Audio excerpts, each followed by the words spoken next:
Friday afternoon edition of the really live Green Rush Business of Cannabis Talk Show. Hi, everybody. I'm Jimmy Young, the founder of Pro Cannabis Media and sometimes host here on the program.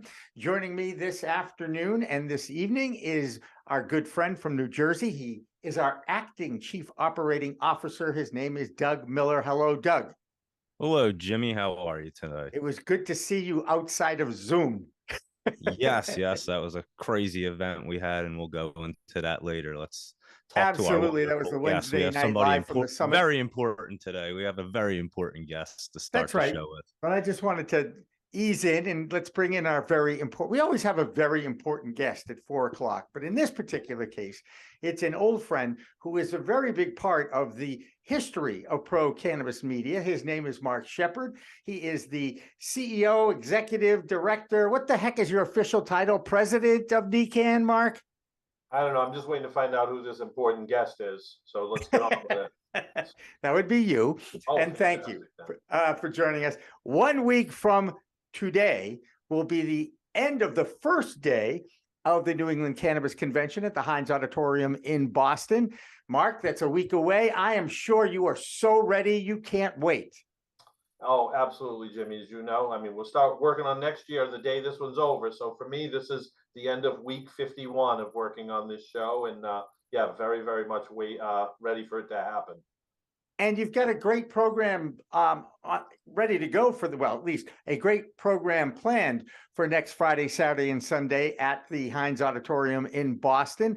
The New England Cannabis Convention, by reputation, is one of the biggest, if not the biggest, outside of Vegas anyway, trade show convention and also consumer cannabis convention on the schedule on a regular basis. Marc, you've got a great featured speaker, a keynote, which is one of my all-time favorite actors, comedians, and producers, Jim Belushi.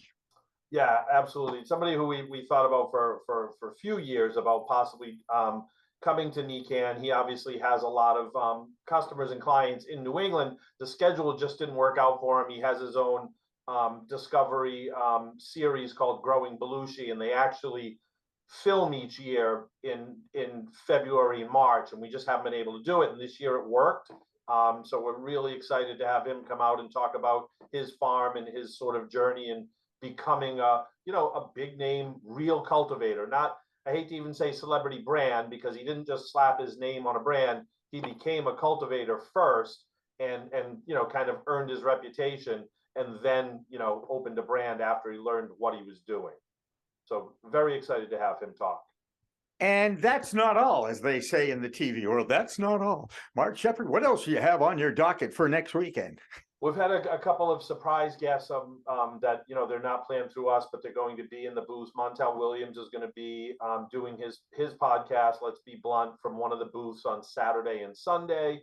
Calvin Johnson, Hall of Fame receiver from the Detroit Lions, is going to be there, I think, all 3 days.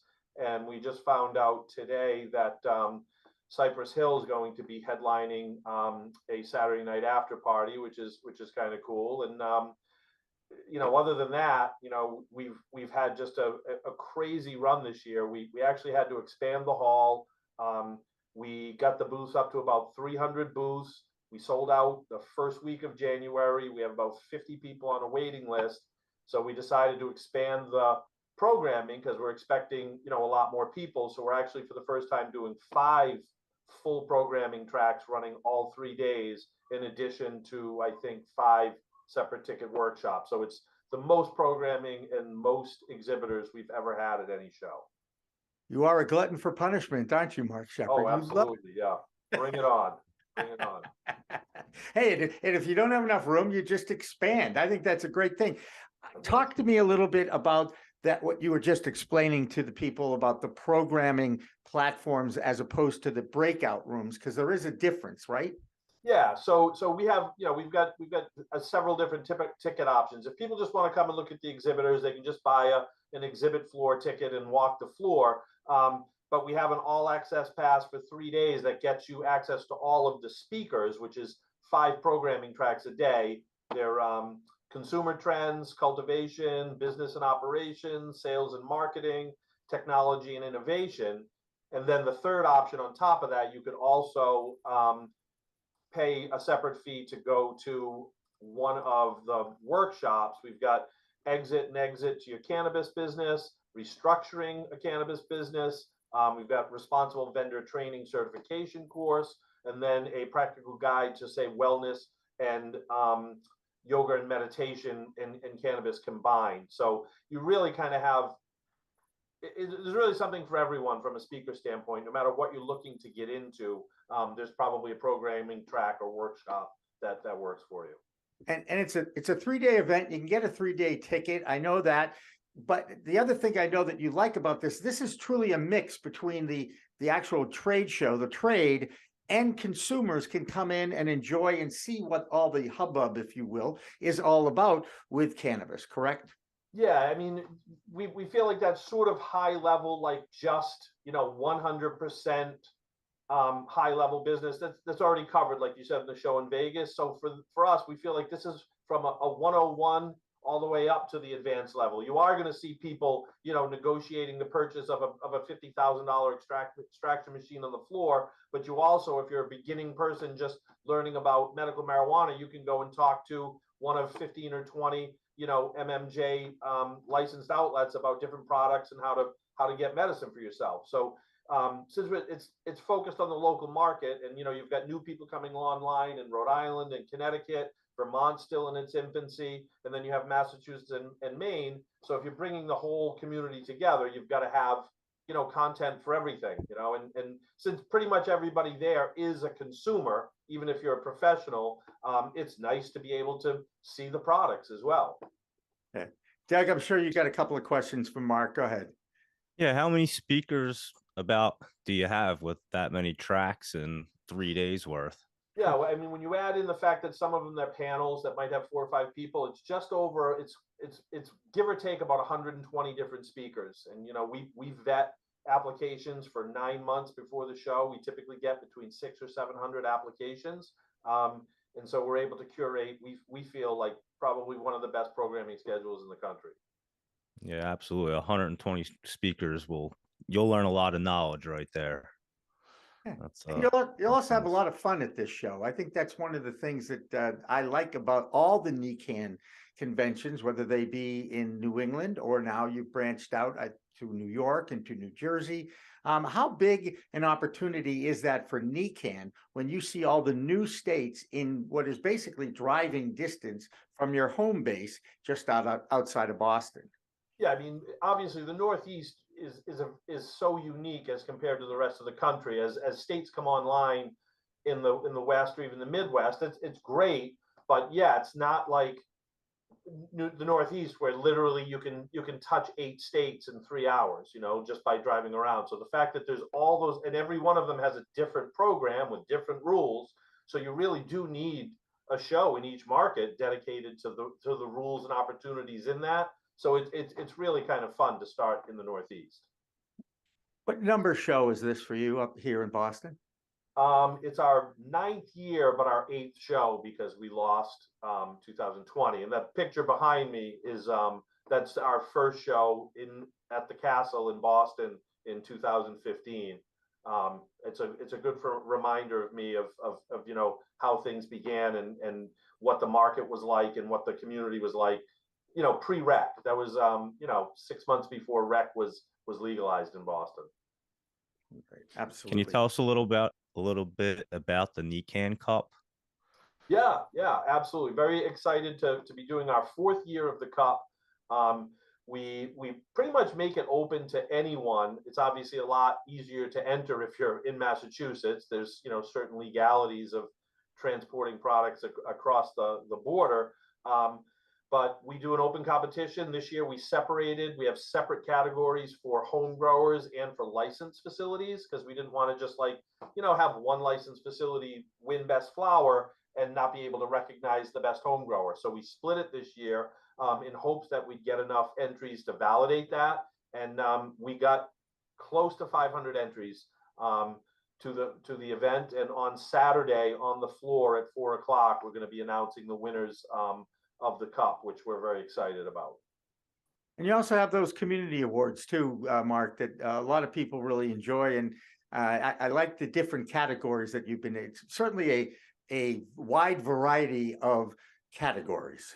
Yeah, we've had to obviously expand as the programs have expanded. Like for the first time, we're doing recreational dispensaries in some of the newer states where it wasn't a category before. It gets people kind of excited, animated. Sometimes it starts feuds and whatnot. But the whole idea of doing those awards is really just to kind of get some names out there and bring everybody together so that we can everybody can see that they're not out there by themselves, as they're trying to get work done in the industry. It's like, oh, wow, look at this room. It's filled with people who they share ideals and passions with me, and let some of those people up on a stage, put a spotlight on them and get some appreciation. Hey, I know MJ Biz did this the last couple of years. They've kind of categorized their booths, and it's gotten some, well, not completely great feedback. Are you doing anything like that? Do you put like all your growing area in one area, the lighting in one area, the ancillary companies over here, the plant touching? Are you doing anything like that? How do you make up where everybody goes? No, I mean, everybody can do what they want. I'm sure Emerald Media doesn't care what I think. I think that's probably one of the most horrible ideas I've ever seen. I get the idea of why it makes it maybe easier to navigate a gigantic floor if you're an attendee, but I just look at it this way. If I'm a lighting company and I'm in a row and I'm the 9th booth in the row and the 8 booths before me are lighting companies, pardon my language, what the hell, why am I here? How many people are going to make it to the 9th booth in the row to hear my pitch? No, zero. And then just, like we have a booth at MJ Biz. So obviously, as I'm sitting here telling them they're terrible, I like that show enough. I actually buy a booth there. But I'm just in services. But my company, who I do conventions, I actually can help almost any business in there. But if somebody doesn't feel like I'm interested in seeing new services, they're not even going to come to my section.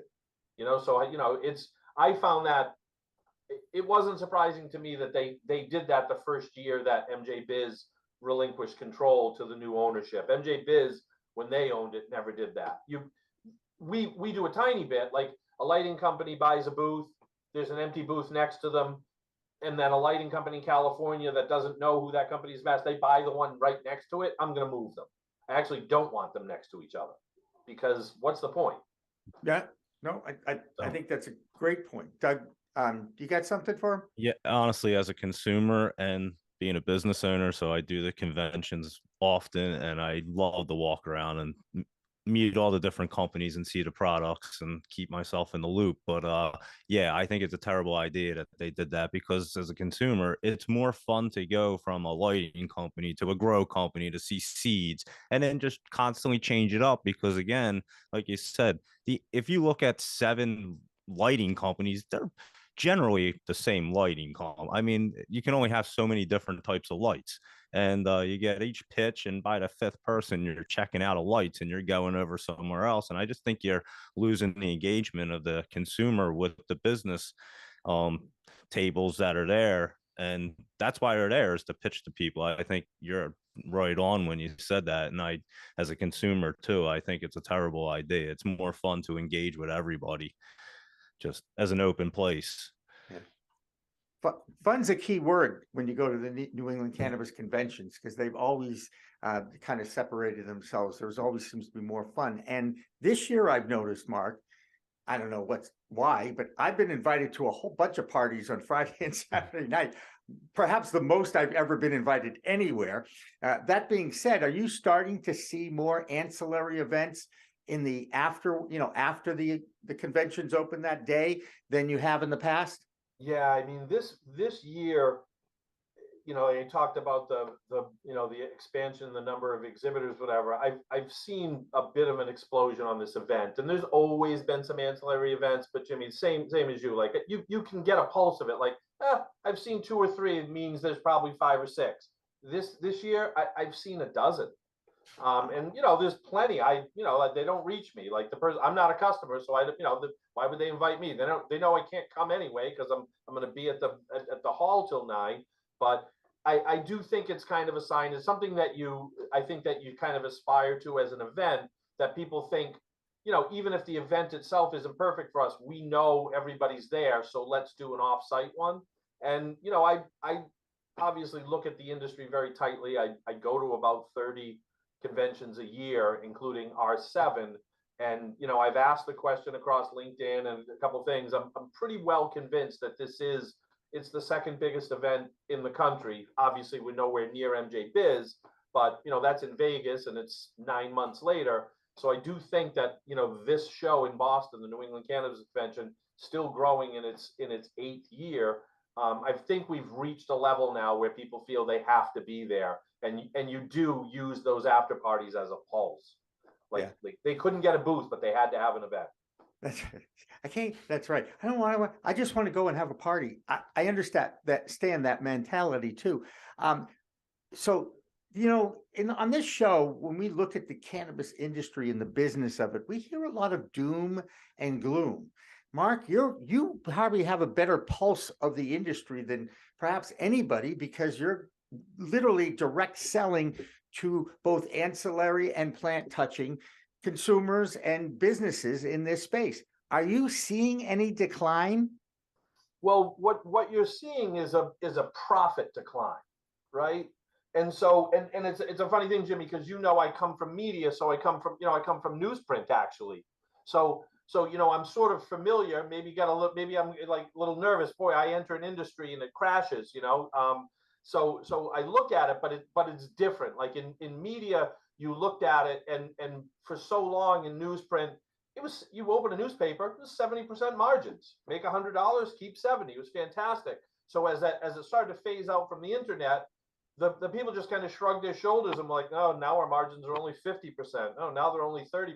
Who cares? And they didn't care. In cannabis, it wasn't quite that big, but the people that are struggling, and where all the doom and gloom is going to come from, is the people whose investments are just based on those ridiculous margins. Like, this business is going to work as long as an ounce is $400. All right, well, you're going to go out of business. Ounces are going to be $90 soon. But if you really look at it, if you can't sell a plant at $90 an ounce and make a profit, you built a bad business. The tomatoes don't cost $90 an ounce, but they make profit.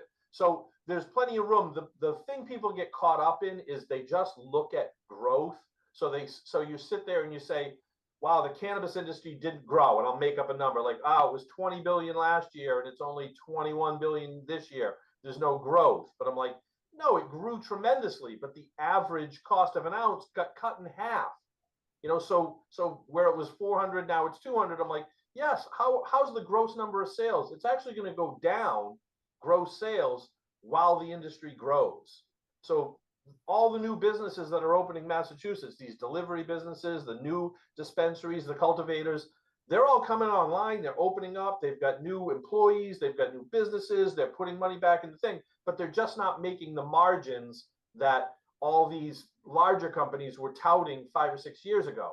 Does that mean it's a failure? No, it just means those unsustainable margins are going away. So people just have to adjust their expectations, and then they'll see that it's a success. Yeah. Doug, you're in the business. I mean, the margins are very slim no matter where you are, because of all the compliance and regulations that are out there as well. Are you looking forward to this, Doug? I mean, I always say, Jimmy, you have to be able to pivot. If you can't pivot in business, then just hang up your shoes, because you're just not going to make it. It's just one of them things where you have to be able to, and especially in this business, I've done a lot of different industries, and this industry is the craziest, again, because of the regulations and the laws just don't follow business structure, and it's literally impossible. It's almost set up impossible for a business to succeed. You have to be very smart, and like you were saying, the investors, people with money that don't understand the actual cannabis industry, think that they know business, and that's fine. You can know all the business you want, but if you don't know the cannabis business, you're going to fail, because, and you can throw money at it all day all you want every day, and it won't matter because you'll just keep losing more money.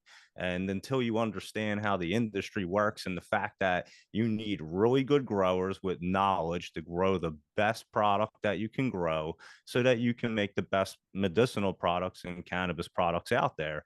And the larger MSOs and companies, they just want to grow large scale for profit, and then it ends up becoming a disaster. And I think we're seeing that right now. Hey, Mark, if you had to pick between one of the 3 days, which do you think is going to be the biggest day? What's a can't miss day? And I think I know the answer to this, but go ahead, answer it. Well, I mean, there isn't actually a simple answer because it's going to depend on who you are. You know, if you're in the industry and you're really looking to network for your career and do all that stuff, I'd recommend Friday, because if I'm in the industry, I'm not working for the weekend. If I'm only going for one day, I'll take my work day and I'll go Friday. Saturday traditionally is going to have the most people. So if you're looking for just that experience of like, wow, everybody's here, you know, you're going to see Saturday. And the programming goes the same way too. Very, very heavy business focused on Friday. Then it's going to branch out on Saturday. Sunday, you know, is a great day for people that maybe have any kind of anxiety. You know, if going shoulder to shoulder down aisles and standing crushed next to people, that you can't do that, you'll see a lighter crowd on Sunday. You know, I wish it was packed every single day, but there's enough people to justify Sunday, but you have breathing room, you know, and you're not going to feel as stressed and it's not going to be as frantic. So really depends what you're looking for, which day is best for you. Well, you know, the history of Pro Cannabis Media all began at the 2018 New England Cannabis Convention when I wandered into the Heinz Auditorium for the first time and my eyes like went, whoa, I had no idea how big and expansive this industry really was. It was also the first day that I did my first ever podcast for In the Weeds. It was with a guy that I think all of us on this call know, Stu Zakem, who of course is the little brother to the late Lenny, who the bridge in Boston was named after. And Stu actually called me this week. I think we talked for about 45 minutes. I know that's not a shock for anybody who knows Stu and myself on the phone, because yeah, we both like to talk. But I so thank you for continuing, for surviving the pandemic, which I know was not an easy thing for anybody in the trade show business. And now you're on the other side, you've survived, and now you're back thriving again. And I congratulate you on that, because I know how hard you've worked at getting back to where you wanted to be without that darn virus that drove us all nuts. So absolutely, and same to you, Jimmy. Yeah, like anybody that was in that kind of, you know, any kind of industry where you're interacting with people and talking to people, it was tough going. So, you know, for all of us out on the other side, you know, fantastic. And it's these shows kind of time to become a celebration, a survivalist celebration, which is great. Absolutely. And the website, you can go and get tickets. Go ahead. It's just NECANN.com, NECANN.com. Ticket prices actually go up tomorrow. So if you want to get online today before midnight, you'll get the discounted price. After tomorrow, you're going to pay. We get you. I get you. That's the cost. That's business, man. That's right. How it works. Early bird has to get the worm. We found that out with our Wednesday night event. Hey, Marc Shepard from NECANN, thank you so much for joining us. I will see you next weekend, and I look forward to it like I always do. We're going to have more of Green Rush Live on a Friday afternoon after these very important messages from our very important sponsors. Don't go away.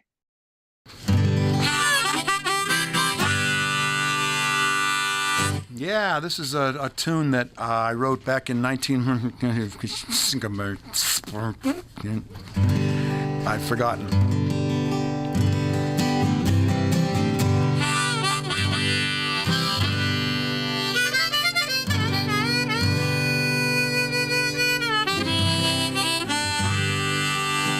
We had a saying in our old band, one of my first bands in 1966 or so. What are you going to do tonight? Oh, just, you know, like every other night, just going to lay around the shanty and put a good buzz on.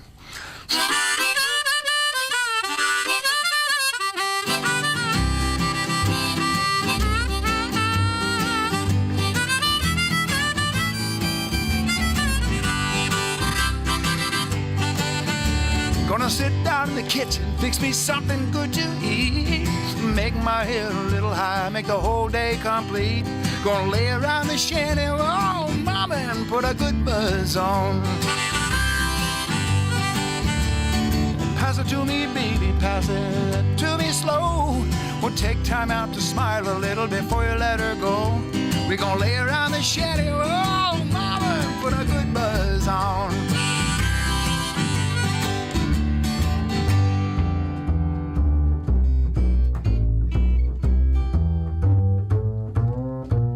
Oh, yeah.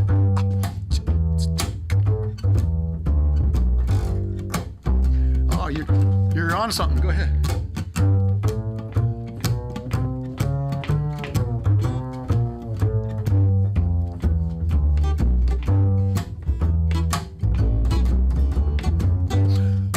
Rick Brodsky, everybody.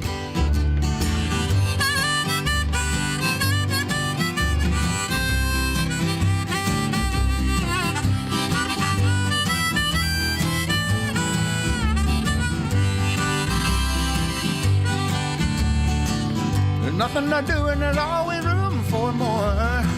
Fill it, light it, shut up and close that door, baby. We're gonna lay around the shanty, mama, and put a good buzz on. Take it, okay.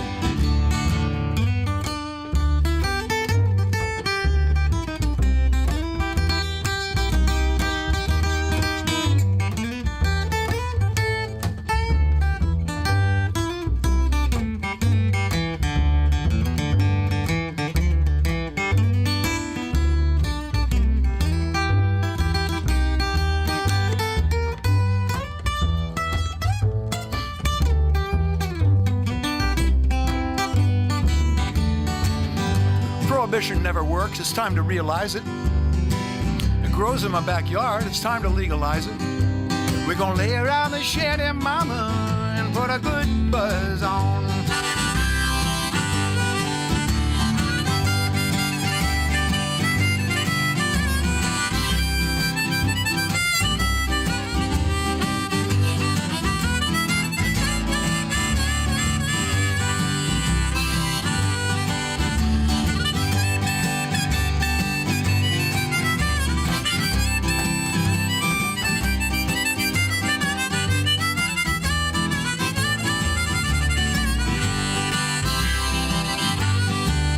I'm going to sit down in my rented car. I'm going to jam it into drive. I'm going to head on out and play at WSCA with Sean. I'm glad I'm alive. We're going to lay around the shanty, mama, and put a good buzz on. Every night and day, we're going to lay around the shanty, mama, and put a good buzz on.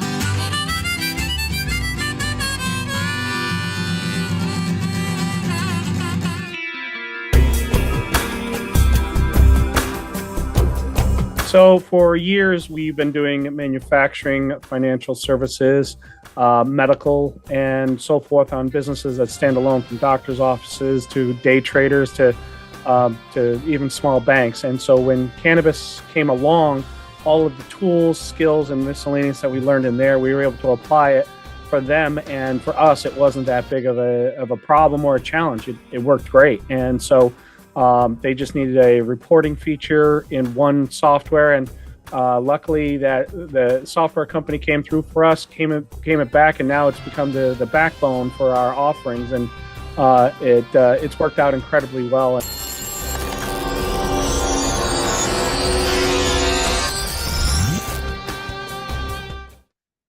And welcome back to the really live edition of The Green Rush, a business of cannabis talk show that we've been producing here on Pro Cannabis Media we're in our third year now, which is pretty amazing to me that I can actually get people to show up at 4 o'clock in the afternoon Eastern on a Friday afternoon to talk about the business of cannabis. I'm Jimmy Young, the founder of Pro Cannabis Media.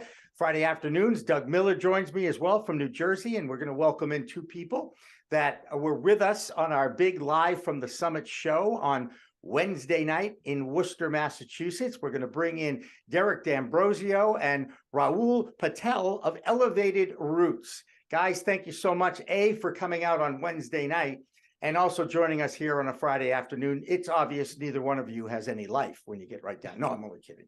I This is kid our life. because I can. You kind of signed a contract to give that away when you join the industry. It is unique, isn't it, Rahul? It is a unique industry, isn't it? Only if you want to Very be unique. successful. That's it. You That's know? right. Yeah. Well, it's survive to thrive seems to be the mantra of all businesses in this space right now, because it has contracted a little bit. I would say that there has been a market correction, if you will, based on supply and demand and oversupply. This is the thing that fascinates me. There's so many elements to the cannabis industry, right? There's the growing part. There's the retail part, there's the wholesale part, there's the licensure and compliance, and then there's the ancillary businesses, there's chemistry, there's science, there's economics, and sociology. There is so many opportunities to learn about what's going on. This is what keeps me going, because I know there's going to be great people to talk to. Now I want to ask Derek and also give him a thank you, because if it wasn't for Derek, Elena Pinto would not have enjoyed herself as much as she did on Wednesday night, because you provided the transportation, personal transportation for her. And I just want to thank you. Let the world know how much I appreciate our friendship and your ability to, go the extra mile, if you will, literally and figuratively. So thank you for that. Oh, it was my pleasure, Jimmy. It was an honor just to be part of it. I appreciate you reaching out to me, and anything you need, I'm happy to help. I appreciate it. Talk about Elevated Roots, guys. Tell me about, how difficult was the licensure process? Where are we? What's happening? Go ahead, Rahul. You can kind of fill in the blanks. Absolutely. So just a quick introduction, right, to myself. My name is Rahul Patel. I have been with the company since the inception of the company. We started our process back in 2018 with the town of Kingston is where our first retail location is operating currently. So we started our process in 2018. We had a few obstacles that we had to kind of overcome through the following years, but we got through those obstacles with a very transparent kind of action plan, right? Our biggest thing was transparency with the townspeople and transparency with the town officials. We're locally owned, locally operated, so we are not backed by big money. 3 of the owners are all from the local area. 2 were are Kingston residents. 1 lives in Canton. So myself, I also live in Plymouth. So we're all from the South Shore. When we started Elevated Roots, right, the biggest thing for us was to differentiate ourselves. And we were trying to figure out how can we do that in the retail field. All our backgrounds are different, right? I come from a sales and a retail background. V. Patel, who's one of the owners, he comes from the retail background. Khan, who's also one of the owners, Barsnav Khan, he comes from the retail background. And then we have Bobby Palma, who comes from the dental background. So a little bit of scarcity, right? So when we first started, one of the biggest questions I asked myself was when I was walking into a dispensary, I felt very transactional. I felt rushed. I felt a dissatisfaction in what I bought, right? And it wasn't, I don't think it was the dispensary's fault. I don't think it was the bud tender's fault. I think it was how the stores open, where there was such a small amount of stores opening in the very beginning. And with the amount of consumers out there, I think it created this where they had no time in the beginning to really dial in an experience for the consumer to come in and buy, because it had to be a go kind of environment, right? But as more and more stores started opening up, and we at that point, 2018 to 2019, 2021, we had time to really think over what we wanted to do and dial our SOPs and how we wanted to function, right? So for us, customer experience is everything, right? So what we ended up doing is we took the 3-step fulfillment model. So, our customers don't get pushed to the counter completely. What happens is they actually get helped on the floor. We have live products on the floor that are under a lock table, right? So they don't have access to it, but they can physically see them. This way they can have a little more of an interaction. And the biggest thing was, if I felt rushed, if I felt like there was no sort of time for me to ask questions about the strain or a new product that I saw, imagine what the kind of curious crowd that's coming in, not knowing what they want, where we have some sort of idea of what we want, right? So keeping that in mind, we've created kind of the Elevated Root brand. So we have our first retail that's operational in Kingston. We have a second retail that's operational in Halifax. We are opening up a third shop in Abington, Massachusetts as well. Kind of keeping the South Shore vibe going. It's funny is I love the cannabis industry because you hear about all the towns, the obscure towns in Massachusetts, all over the state, as opposed to, we're in Boston and Worcester and Springfield, which are the three biggest cities in the Commonwealth, as it were. Derek, as the general manager, isn't that your title now? You're the GM? Congratulations on that. What are the duties of a GM at a dispensary?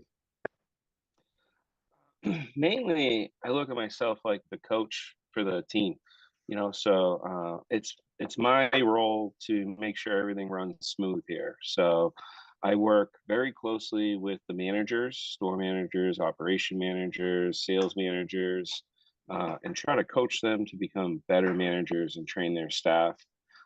Before I came over here, I was doing some work as a consultant with them just to know what I was getting myself into. I know Ra from before the industry. Actually, he opened up 1 month before I opened up Cape Cod Cannabis. So, and I knew him from way before. So my role is a little different over here because, I am a partner too in the home delivery and social consumption side of things. So I'm able to, when I came over here, Ra trusts me. He knows that I know what I'm doing. So they were able to listen to me. So we're actually in the process of changing a couple of things. So the consultant side was me looking at how they were doing things, and they were super successful in Kingston, which caused some growing pains. So we had to reevaluate and then change a couple of things up and now execute them. So I kind of give my input into it, and then it's up to the rest of the team to actually execute it, because teamwork makes the dream work. We all have different skills. I'm not good at growing. I can't cultivate. I can't manufacture anything. But once we have a final package ready to go, I'm your guy to sell it. So I mainly focus on that aspect of it, and then we just have the best people that we can get to do the rest. Now, there's someone on the call here with us that never met a dispensary he didn't like, okay? And yes, Doug, that'd be you, okay? Because I'm going to tell you a quick story. The Summit Lounge event ended around, I want to say 9:30, 10 o'clock. And, sure enough, Doug did his Google thing. He also made it out to the Bliss Bus, okay? And found a dispensary that was still open within walking distance from Water Street. So he disappears, and then I see him running back at like quarter of 11 or whatever it was. And he goes, I had to get there before they closed. So Doug, being a discerning customer and consumer of the plant, what do you look for as a consumer when you go to a dispensary? Well, I love the fact that he said you have the tables out, because my favorite thing is when I can see the actual product, especially when they have the little magnifying glass and you can actually see the cannabinoids, you can see the crystals, you can really see the bud, because people that actually really know the product, they know what they're looking at and what they're looking for. And again, not everybody's on that level, but they get educated when they stand there and somebody like you guys or myself are standing there and I'm looking and they're looking. I love to talk to people about it and educate. That's what it's all about. And it's one of the friendliest atmospheres when you go into a dispensary. Everybody is like practically high-fiving each other. It's a fun time. And so I love the way that you said that you set up your store, because you do feel rushed. I mean, I went at the end of the day the other night. They only had a few minutes, but and there was one person in front of me and one behind me. But I felt like, I got to get out of here. But actually the bud tender was really, really cool. He opened up everything, showed me, and I was asking questions. So he was great. Actually, I bought probably more than I would have if he didn't spend the extra time. So I was going to ask, how do you guys actually train the person that's on the floor to deal with the questions and really educate the consumer? Absolutely. So Um, so we do a couple different things, right? So one of the first things is that everyone has to go through a hiring process, right? One of the things that Derek has implemented is that, you know, when we do the hiring process, we do a bud tender quiz for them based on their customer service skills. It's not meant to be a right or a wrong, but it's meant to kind of give us a synopsis of how you would handle certain situations, right? Once you pass that bud tender quiz to get hired, right, then what we do is we have a elevated university set up. So it's basic training. It takes you from the elevated standard, like I like to call it, of what is the elevated standard, and then we take them through the process of compliance, how we want to act, and how the customer service should be, and at the level of elevated routes. And on top of that, we give them a start of a basic knowledge synopsis of all the different categories and the products that are available in the industry, with regulation in mind as well for the said categories. Then an ongoing training happens with the vendors as well. Brands are coming out every day. Vendors, new products are coming out almost every day or every week. I get a call from someone that says, "Hey, I'm launching this," or "This is coming out in a couple weeks," right? And a lot of it is vendor education is key as well. I think vendor education is one of those things that super important. Where yes, I know it can kind of get a lot when you have a lot of different vendors on the menu, but at the end of the day, setting out time twice a month or 3 times a month where vendors can come in and just do 15-minute refreshers with the team and give them that opportunity. Doing pop-ups is another big way, because if the vendors are here separately from that, then the customers can get educated at the same time your staff is continuing to get educated, right? So just kind of using those tools that we have set up right now is a big thing for me as far as getting training and the knowledge out there. All right, so Derek, you're the guy who introduced the bud tender quiz. I want you to give Doug the quiz, okay? I want you to interview Doug Miller on the show as if he was applying for a bud tender job, and decide. First of all, I know that this guy knows a lot about. Not only have I spent time with him now, but I know he knows an awful lot about this industry and has been part of it. I think as long as you've been almost as long as you've been able to breathe and talk, right, Doug? I say I'm 42. I've been consuming since I was 15. I always had bad allergies, and it was the immediate effect that was the only thing that ever helped. I used to get allergy shots for a decade. They didn't do a damn thing for me. And yeah, now I believe cannabis for every medicine that I use. I don't really use anything else except for cannabis. So, and I operate pretty well. So sure, I would love to take a quiz. Go ahead, Derek.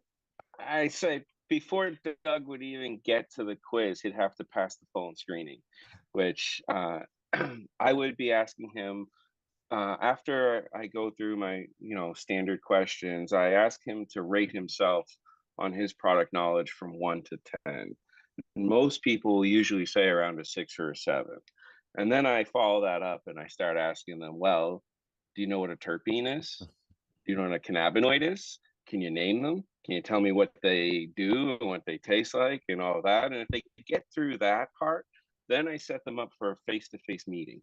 When they arrive at the meeting, they don't know it, but they're going to be taking that week's bud tender quiz, which changes based on our product menu. So I look at it like a waiter or waitress. Even if you don't eat fish, you still need to know how to describe the fish dish.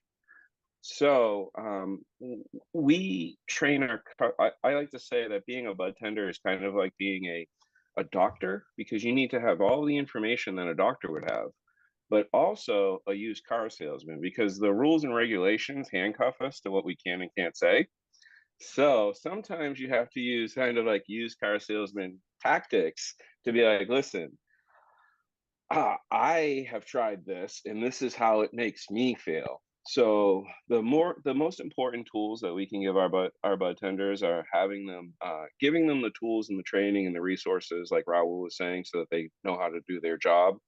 But then teaching them how to do it is my job, where I teach them how to ask the right questions to get the details that they need so that they can make a good recommendation. Because the worst thing is when you go in, you ask a bud tender, hey, I'm looking for some flower. Can you give me a recommendation? And before you can even finish your sentence, the bud tender just spits out what they like.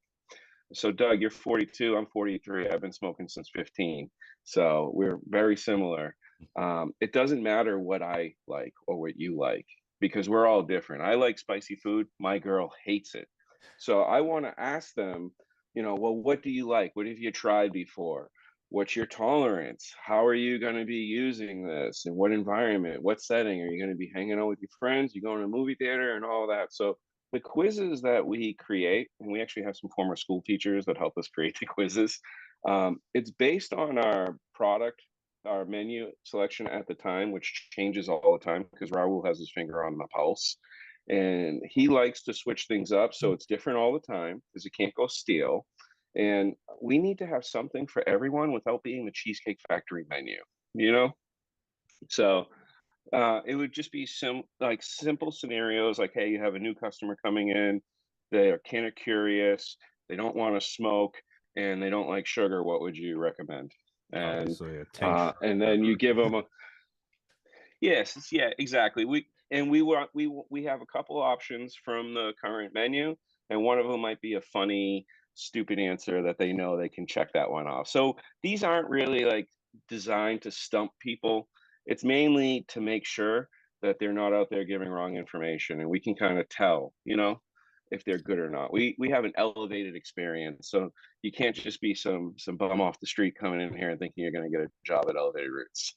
There you go. No, and I can tell you the reason why you guys are successful in your business model, because you're constantly thinking ahead. Like everything that I've always thought about and the things I think are important, you guys are just on top of it and nailing them down, like letting people see the product, really educating, having one person out there just talking to the consumer, not just having the bud tenders behind the counter, because it's almost like people feel scared to approach that person like they're busy or something, No, even though they're there to 100%. help you. It's just because there's a counter between you. Yeah, And and it's also, when you're in a line, I mean, it's human nature, right? Two things, right? When products are on a TV screen or in a list format, right? And then on top of that, they're organized in a TAC flow and pricing flow, right? From highest to lowest. We grew up knowing and thinking, and everyone telling us that when you see things on the top shelf, that means they're A1 items. When you see in the middle, that means they're middle tier. When you see things on the bottom shelf, that means it's a lower tier, right? Where that's not the case, right? In cannabis, it should not be organized in a TAC format. Being so, because I've smoked 13% strains that got me just as high as something that's testing at 35% or 40%, right? Nowadays that you see. And for us, right, at the end of the day, that consumer, that customer, right, his experience starts when they walk in through the dispensary.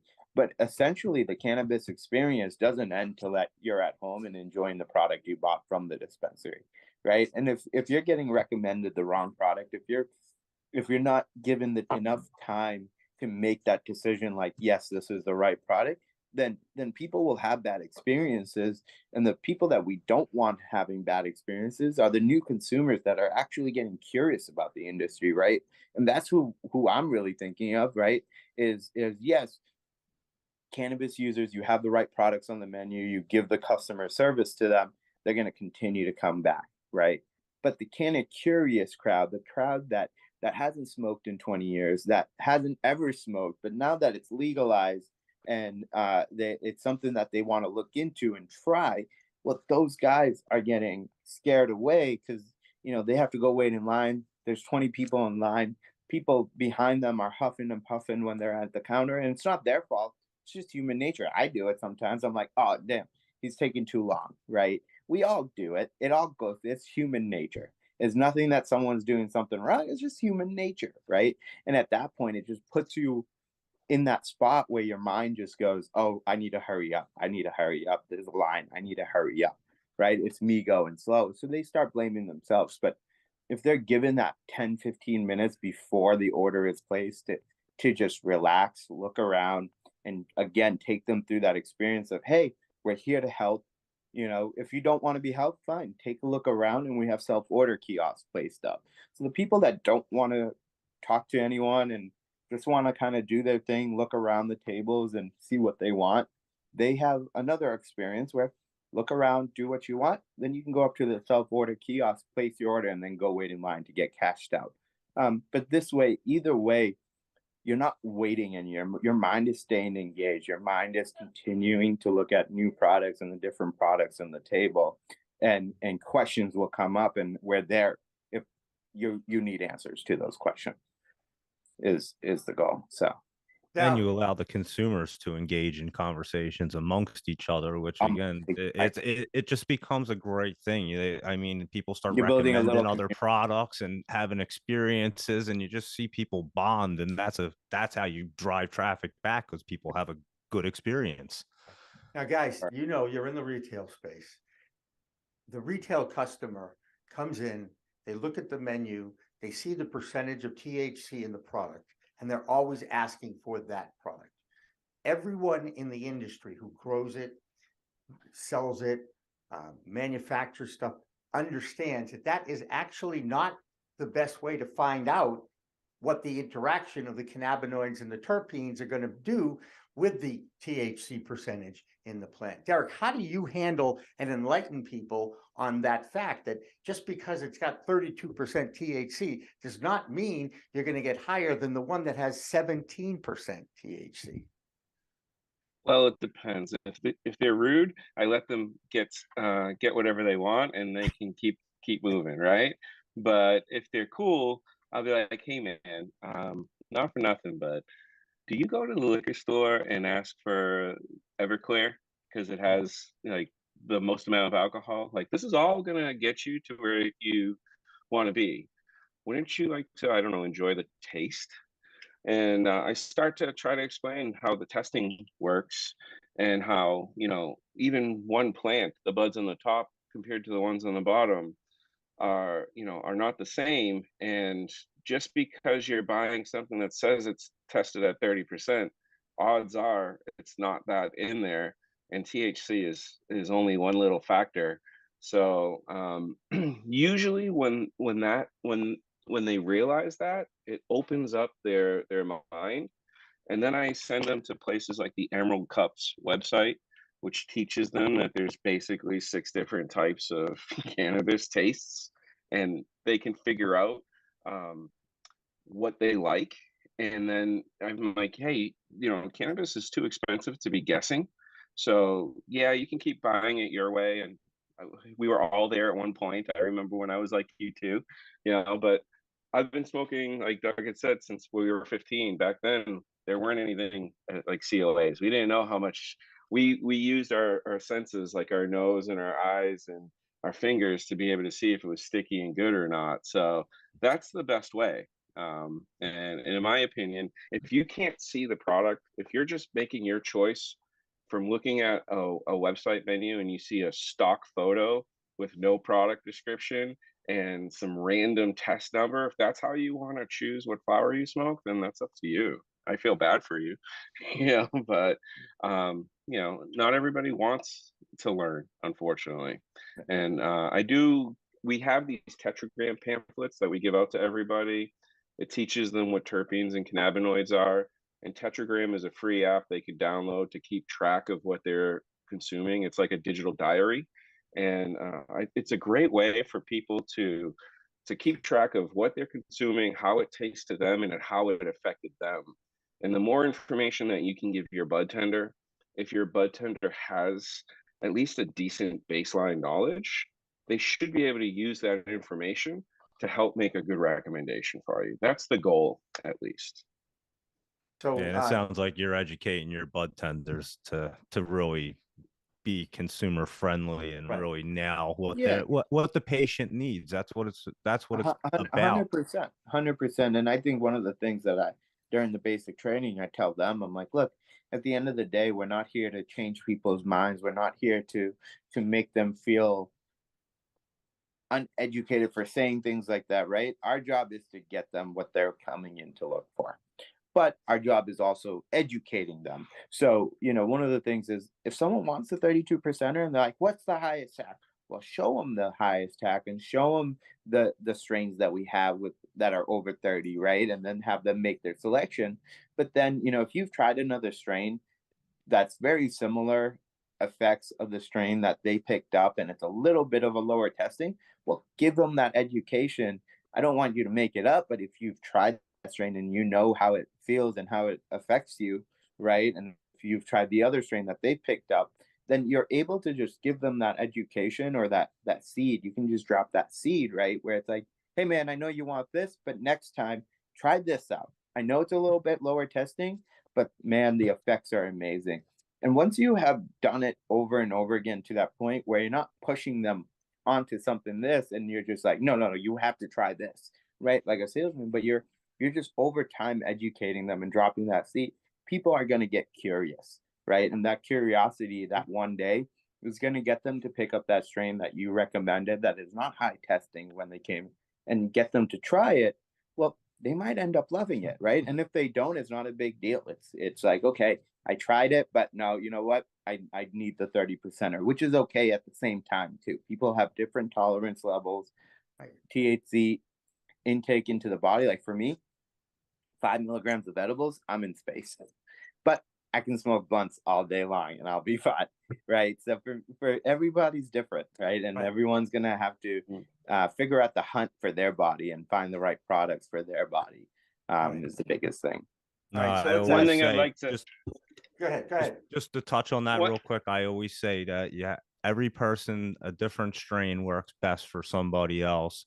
And you have to experiment. You always start very small. If you don't feel it, wait for the next day, try a little bit more, because you never want to give somebody that bad experience. You don't want to turn people off. But yeah, every person, I think, has the cannabinoid, will make up and work with every person's body. You just have to figure out which ones work best with you. And 100% agreed. Exactly.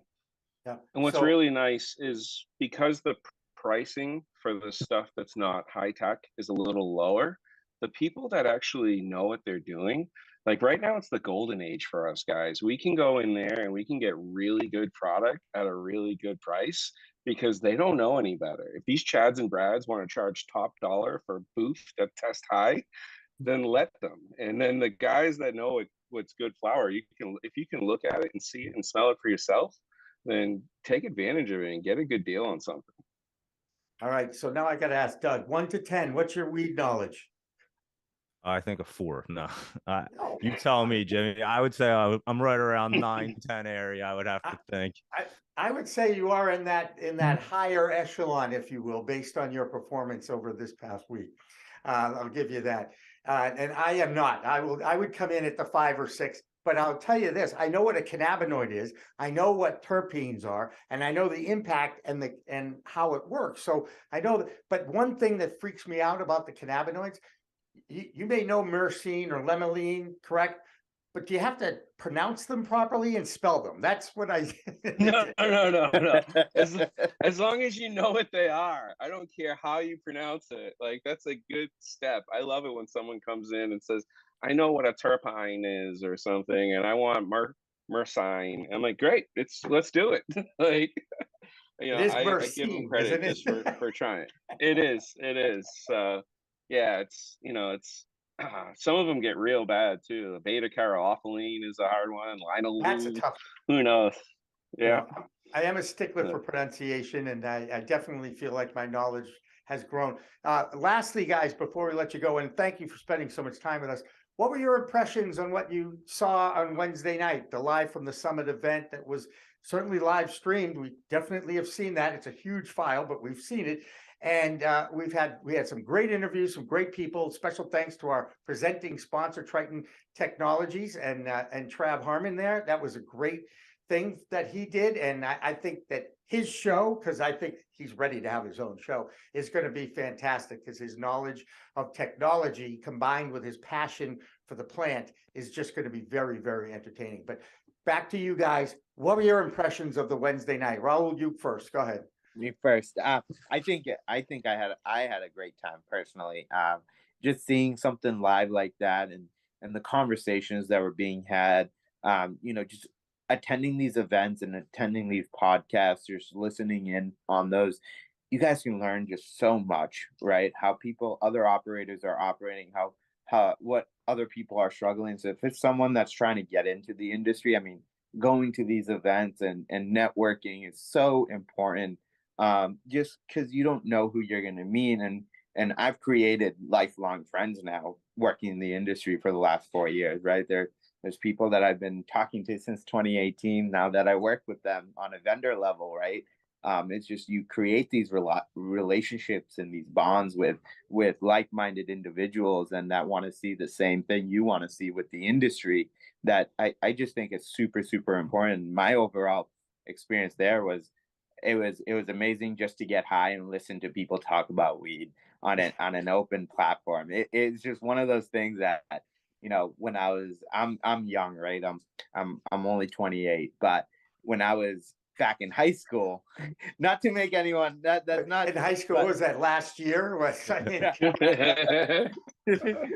Back in high school, for me it was a dream, right? Even for you guys, right? It was like it was probably even more of like, oh snap, this is happening.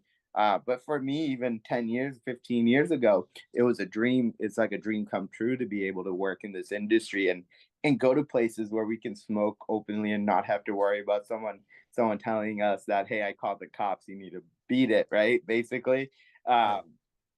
Where, it's just it and more of these events, I think you should redo something like that. Again, it was one of those events that I met so many individuals that I don't see at the regular cannabis industry events. So it was great to come for the first time and meet different individuals that are still part of the industry, just in a different manner, right? Right. Somewhere on the marketing side, somewhere on the packaging side. So it was really, really good to meet new individuals that I don't really get to meet at the other events that are more Massachusetts locally focused. How bad was my singing of Shanty? I think you did pretty well. I don't know. Oh, yeah. You're talking yourself down. I think you did pretty well. All right, I appreciate that. Unfortunately, I got to listen to it on a recording, and I was like, "Oh God, whatever." Hey, Derek, your impressions? You've been to a lot of networking events, and I'm pretty sure that you and I actually met at one. And you keep going to a lot of them. I know you're one of the most visible people in the industry. How did you like what you had? You had some fun on Wednesday night, didn't you? Oh yeah. Well, I mean, I've been to so many live podcasts, and I've also been to the Summit Lounge a million times. And to see you do it at Summit, I wasn't sure what to expect, to be honest with you, Jimmy. I was very impressed by your setup with what you guys have going on, and it was fantastic. We had a great time. There were so many cool people. We actually met a potential vendor there that we got to try his product, and we might be bringing him in. So it's very exciting. I'm super happy that I was invited and I got a chance to come, and I'm definitely going to be at the next one. You weren't just invited. You took part, and you played a huge role getting Elena out there safe and back home safe. And again, I thank you for that. Thank both you guys. ElevatedRoots.com is how we find out your place. Is that where we go? Oh, Rahul, you're muted. ElevatedRootsMA.com. What's that? ElevatedRootsMA.com. MA. That's what the problem was when I sent you an email. It bounced on I needed the MA, and I know what it stands for. Okay. And so I appreciate it. And I want to wish both of you guys the best of luck. Thank you so much. Thank you. And yes, I appreciate you having doing us more on of here, those too. events. And I think as the word gets out about how much fun everybody had and what a good networking experience it was, I think we've got something that we could really build on, and we're excited about it. And I love the fact that I had two friends playing music there, and I got to sing Shanty. It was just a thrill for me to be able to do that. And thank you for the kind words, both of you.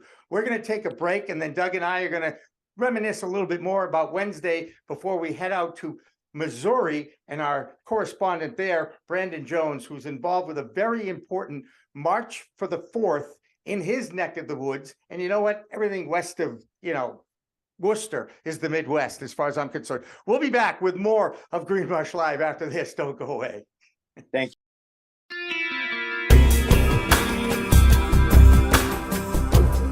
So for years, we've been doing manufacturing, financial services, medical, and so forth on businesses that stand alone, from doctors' offices to day traders to even small banks. And so when cannabis came along, all of the tools, skills, and miscellaneous that we learned in there, we were able to apply it for them. And for us, it wasn't that big of a problem or a challenge. It worked great. And so they just needed a reporting feature in one software, and luckily that the software company came through for us, came it back, and now it's become the backbone for our offerings, and it's worked out incredibly well.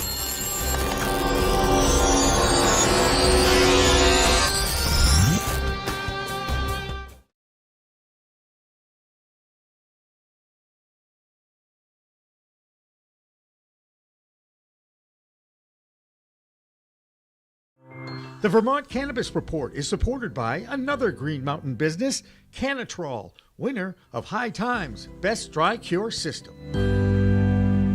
Check them out at cannatrols.com.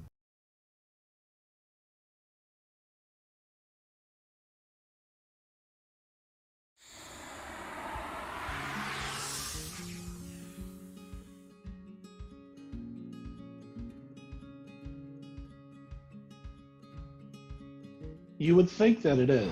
However, there's quite a bit of debate right now in the accounting industry when it relates to cannabis with this exact question. I'm part of a few different networking groups that are solely accountants for cannabis companies. And there's been quite a bit of back and forth in those communities and discussion regarding whether 280E, if it went away, if the administration legalized cannabis or took it off of Schedule 1, what would happen? And it could go either way right now. The debate is it can make the accountant's life much easier.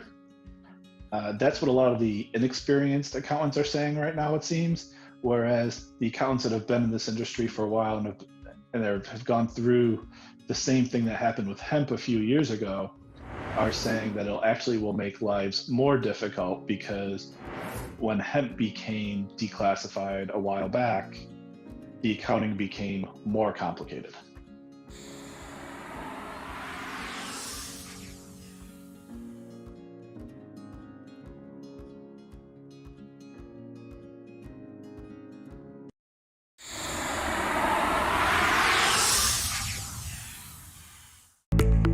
It's a whole new world of weed out there, isn't it?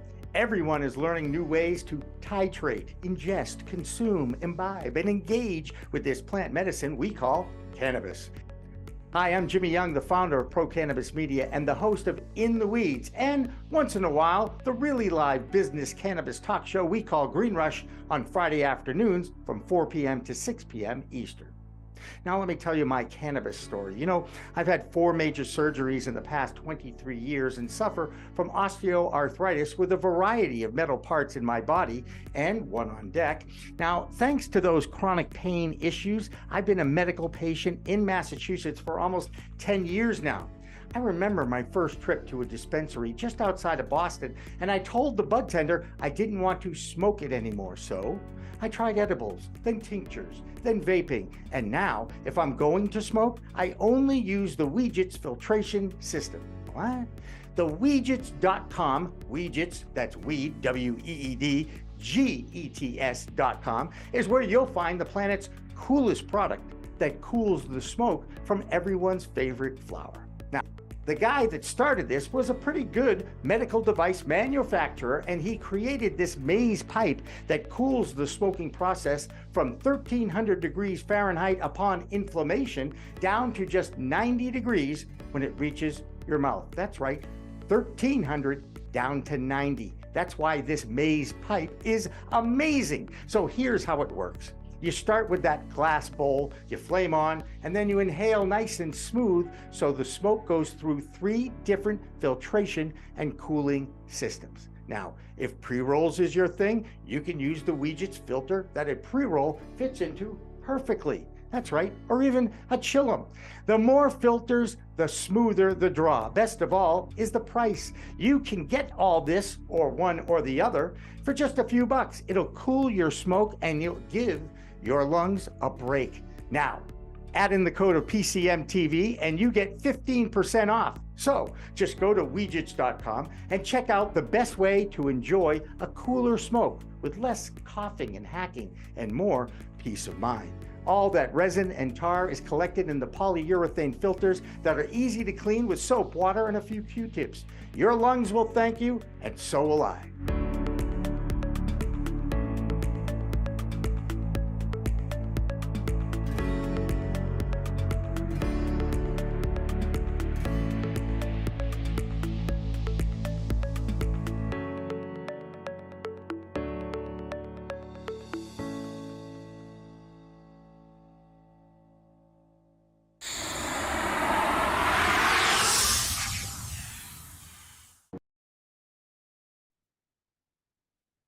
And welcome back to the really live edition of Green Rush, the business of cannabis talk show that we run here every Friday afternoon at 4 o'clock Eastern. I'm Jimmy Young from Pro Cannabis Media. I'm the founder here, and Doug Miller is alongside on a somewhat regular basis in 2023, and we appreciate his time with us as well.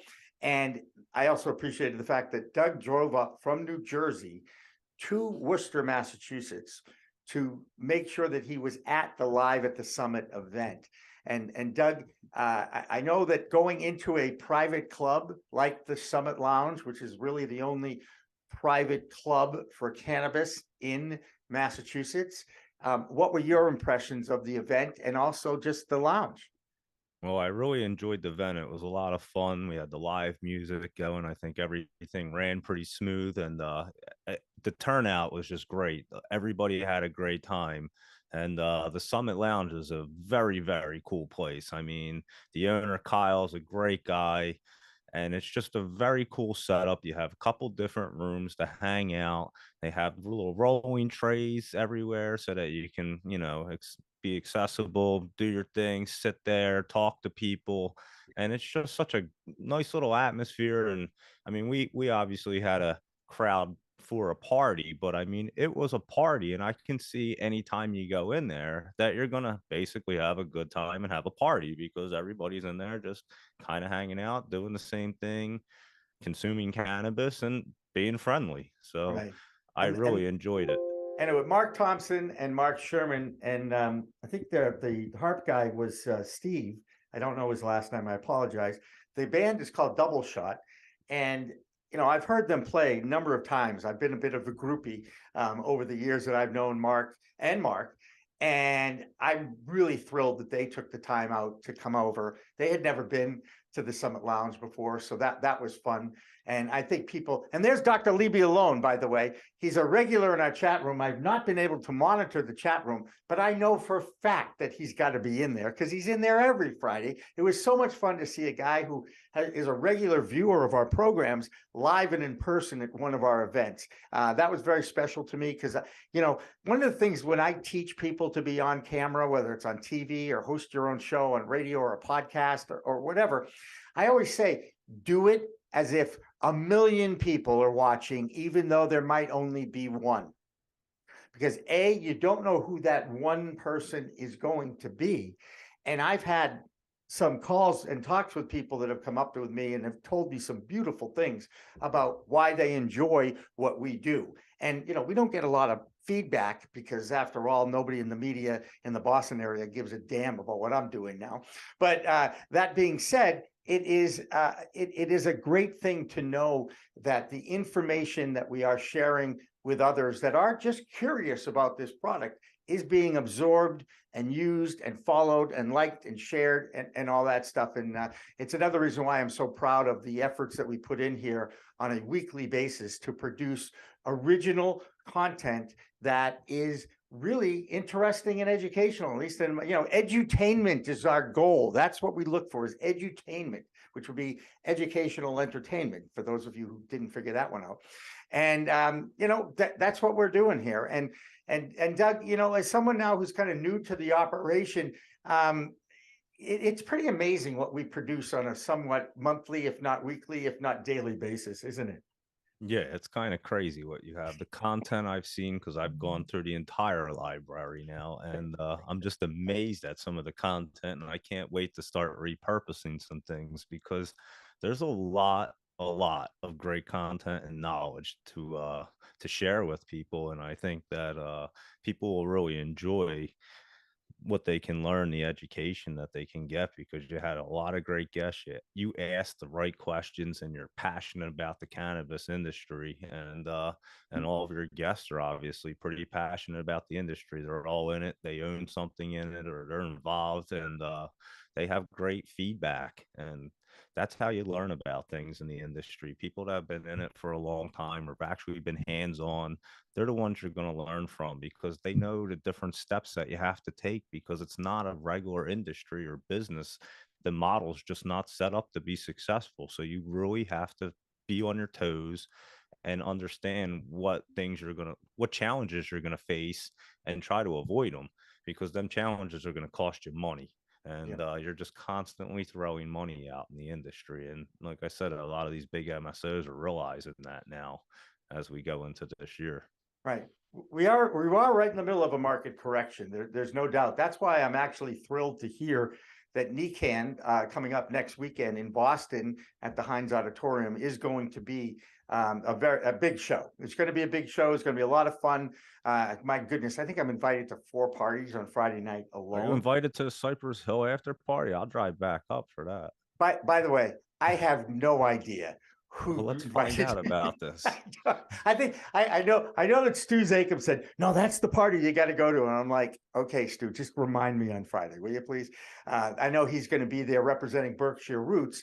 James Winokur is one of the principals at Berkshire Roots. They are a vertical. They wholesale their product all over different dispensaries in Massachusetts now. And of course, they're also carrying one of my favorite products, the product that I'm using on a somewhat regular basis. I'll admit it. It's Yellow Labs. It's the 3 milligram THC spritz under the tongue that hits me about as fast as you would if you stepped outside and had a few puffs off a joint. And it lasts a long time. And it's very similar to a hash high. If anybody out there that's watching understands that spatial effect that many people really enjoy when they imbibe in this plant medicine. Now, I got to tell you, coming up next on Green Rush Live is a very special interview that our Missouri correspondent, Brandon Jones, did this week with 2 people that have put together the March for the 4th in Kansas City, Kansas. And as our director, Dan French, who directed that and saw that interview, reminded me and told me, it is kind of a fascinating thing, because Missouri and Kansas are right next to each other. In Missouri, it's legal, okay? And in Kansas, it is not. And Kansas City, the city, is right in the middle of all that. And this March, they're actually going to create a orange line of people and a green line of people. And the idea is that orange represents the illegal cannabis, Kansas, and the legal in Missouri, which is the green side.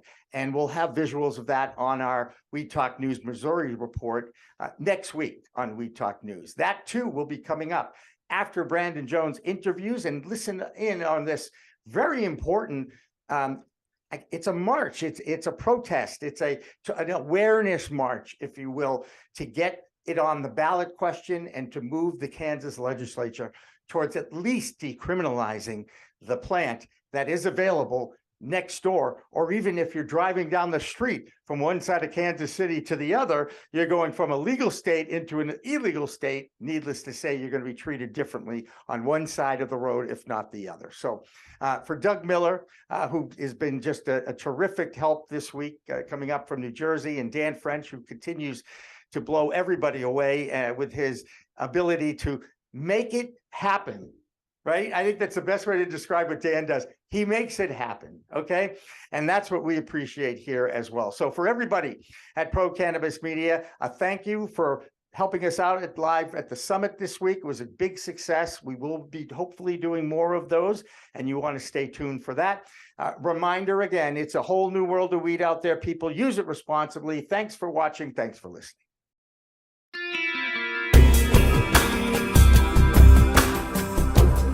So for years, we've been doing manufacturing, financial services, medical, and so forth on businesses that stand alone, from doctors' offices to day traders to even small banks. And so when cannabis came along, all of the tools, skills, and miscellaneous that we learned in there, we were able to apply it for them. And for us, it wasn't that big of a problem or a challenge. It worked great. And so they just needed a reporting feature in one software, and luckily that the software company came through for us, came it back, and now it's become the backbone for our offerings, and it's worked out incredibly well.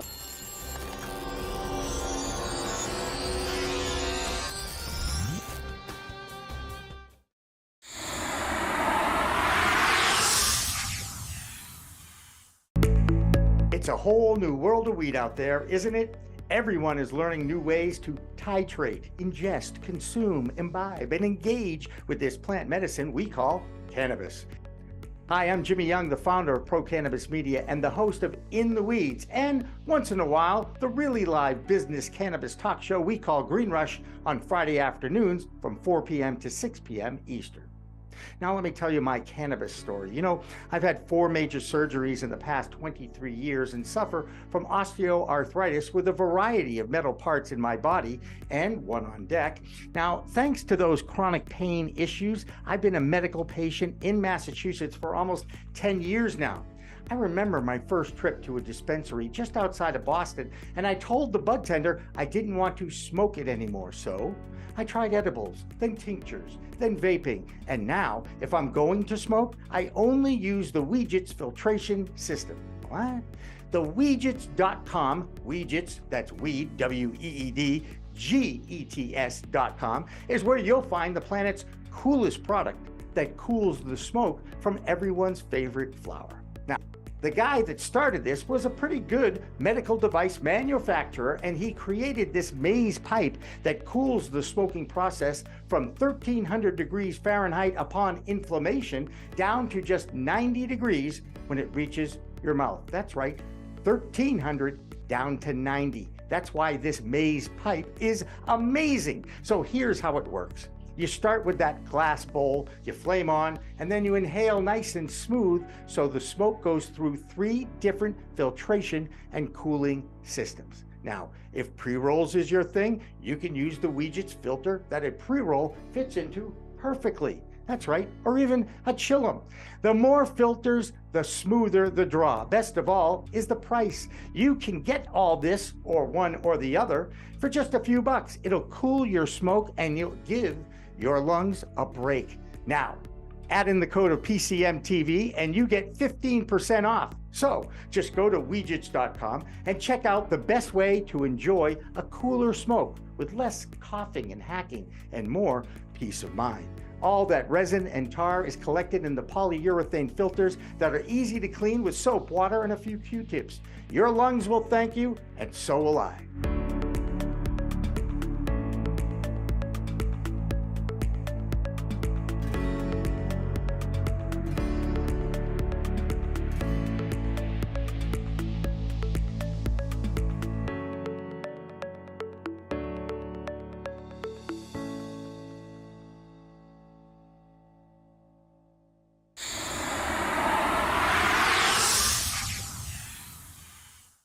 All right, hey everybody, it's Brandon Jones with Be Green Distribution, doing an episode of Green Rush Live here. I'm very, very excited to be joined by Amy Reed and Dolores Hablin here. We're talking about March 4th. It's a great event happening here in Kansas City. I'm really excited to talk about what's going on here. It's really cool that most people don't know, state line between Kansas and Missouri runs right directly in the center of Kansas City. So these wonderful women are putting on an absolutely awesome event. And I was just here to introduce them and I'll let them talk about it a little bit. So first, Dolores, You're amazing. You've been one of those people affected by cannabis convictions in the past, and were able to overcome it and become an advocate. I really appreciate what you do for the industry around here. She writes for Evolution Magazine, Federal Reform, and she's on the Can of Convict Project. So Dolores, if you just want to say hello to everybody and introduce yourself, I'd really appreciate it. Yeah, I'm wearing my uniform today. Of course, I didn't actually take this from the Johnson County Jail. I ordered it, for a Halloween costume, because if I took it from the jail, that would be theft. And so, that's not where it's really from. No, I'm thrilled to be here and promote Amy and the Kansas Cannabis Coalition. A lot of season Ks. This is an idea that we had in 2018 when medical passed in Missouri. Up prior to, actually, we quit helping Kansas in about 2016 when the second petition campaign started. We didn't get on the ballot, so we had to turn right around and start over on all those signatures, and we just dumped Kansas like a hot potato then. But we didn't pick Kansas back up. At the night of the watch party for Missouri was down at the Boulevard Brewery overlooking the city. And my little granddaughter had a lot invested in this. She adored her grandfather, who passed away from pot jail. And when we came out of the celebration, we're looking out over the city. It's a beautiful view of Kansas City up there. And she's 11, I think, by the time this is, I think she's 11 at this time. And she pointed to her house, where her house was in the city. And she said, "But Grandma, I'm in Kansas. What do we do now?" And I said, "Well, we got to keep fighting, and we hope these people help us." But they did not. No one was interested in Kansas remotely. And oh, where'd you go? We're here. You're so good. Okay, my computer did an update, so I'm like, We're good. getting everything out of the way. Anyway, so here we are 5 years later. We had this planned on 4/20/20, followed by Patients Out of Time in Washington, D.C. and a march in Washington. We had a lot of momentum, and the pandemic hit, and it was like popping all these balloons that we had worked so hard to fill. And here we are 2023, and I'm piddling around on my phone a few weeks ago, and I see March for Medicine that this woman has done. And I'm like, thank you. After talking about it for 5 years, to have somebody finally do it, that's activism. That's the difference between talking the talk and walking the walk. And we're going to go walk the walk. And I honestly cannot be more grateful. I couldn't. Bless you, Amy. Yeah, Amy, it's amazing. Like you said, this has been, I think a lot of people have kind of had the idea that this would be a cool thing to do and it would be a great visual, but nobody ever put it into action. So we are very grateful for you not being a talker, but being a doer. And yeah, once you decided to put this event up, you can see the outcry. People are going to be there to support, and we're very, very grateful for you doing it. So before we get too far, Amy, we'd love to have you introduce yourself. I know you are a registered nurse and knows a lot about cannabis and is teaching that. Do some great other things in the community just to help support. I know you also do, lobbyist for the organization and, do a lot of things to help, passing legislation in Kansas. So we really do appreciate you being a part of that Kansas Cannabis Coalition. There it is. That is a tongue twister. You're right. Yeah. So Amy, please introduce yourself and kind of tell us a little bit more about the event. We're just kind of, hoping people, check the link out, and please tell us a little bit more. Absolutely. So again, my name's Amy Reed. I'm an RN. I became interested in cannabis medicine because I had a very dear aunt who had lung cancer, and then it metastasized to her brain. And long story short, she would come to Kansas. She lived in Oklahoma, she would come to Kansas to have her cancer treatments and stay at my house. And for 3 days, she would be in a bedroom with the lights out, the doors closed. She didn't want to talk. She couldn't eat. She was in horrible pain. And then 1 month she came and she was a completely different person. Happy, comfortable, no anxiety, able to eat, telling lots and lots of stories, laughing. And I found out that my mother, unbeknownst to her, took Aunt Pat on a drug run. She had no idea. So they went to her ex-husband's house, who's a big supporter, and he gave her cannabis brownies. And my aunt, she had a terminal condition. We knew she was going to go, but her last few months were amazing. I mean, they were a very good time. And I remember lots of wonderful stories with her. So it changed her quality of life. She was the last person in the world that I would ever imagine would use cannabis. And so, you know, I went to nursing school 30 years ago, and they didn't teach us any of that. They never, I mean, that was the devil's lettuce, right? And so I started doing a little research, and it was just over and over again, one of those, oh my God, moments. You had no idea. And the more I learned, the more passionate I became. Hence, I joined up with another group. Dolores is one of my mentors. She and Lisa Sublett from Bleeding Kansas Advocates, they have been fighting for years and years and years. And I'm actually, we've talked about doing this for a while, right? And I wanted to do it for them. I wanted to do it to recognize everything that they have done before we came on board about 3 years ago. And I think it'll be very impactful. I think the timing is perfect. We've got to put the pressure on our legislators, and that pressure's got to come from the public, their constituents, the media. And until that happens, they brush it under the rug and say that it's not important.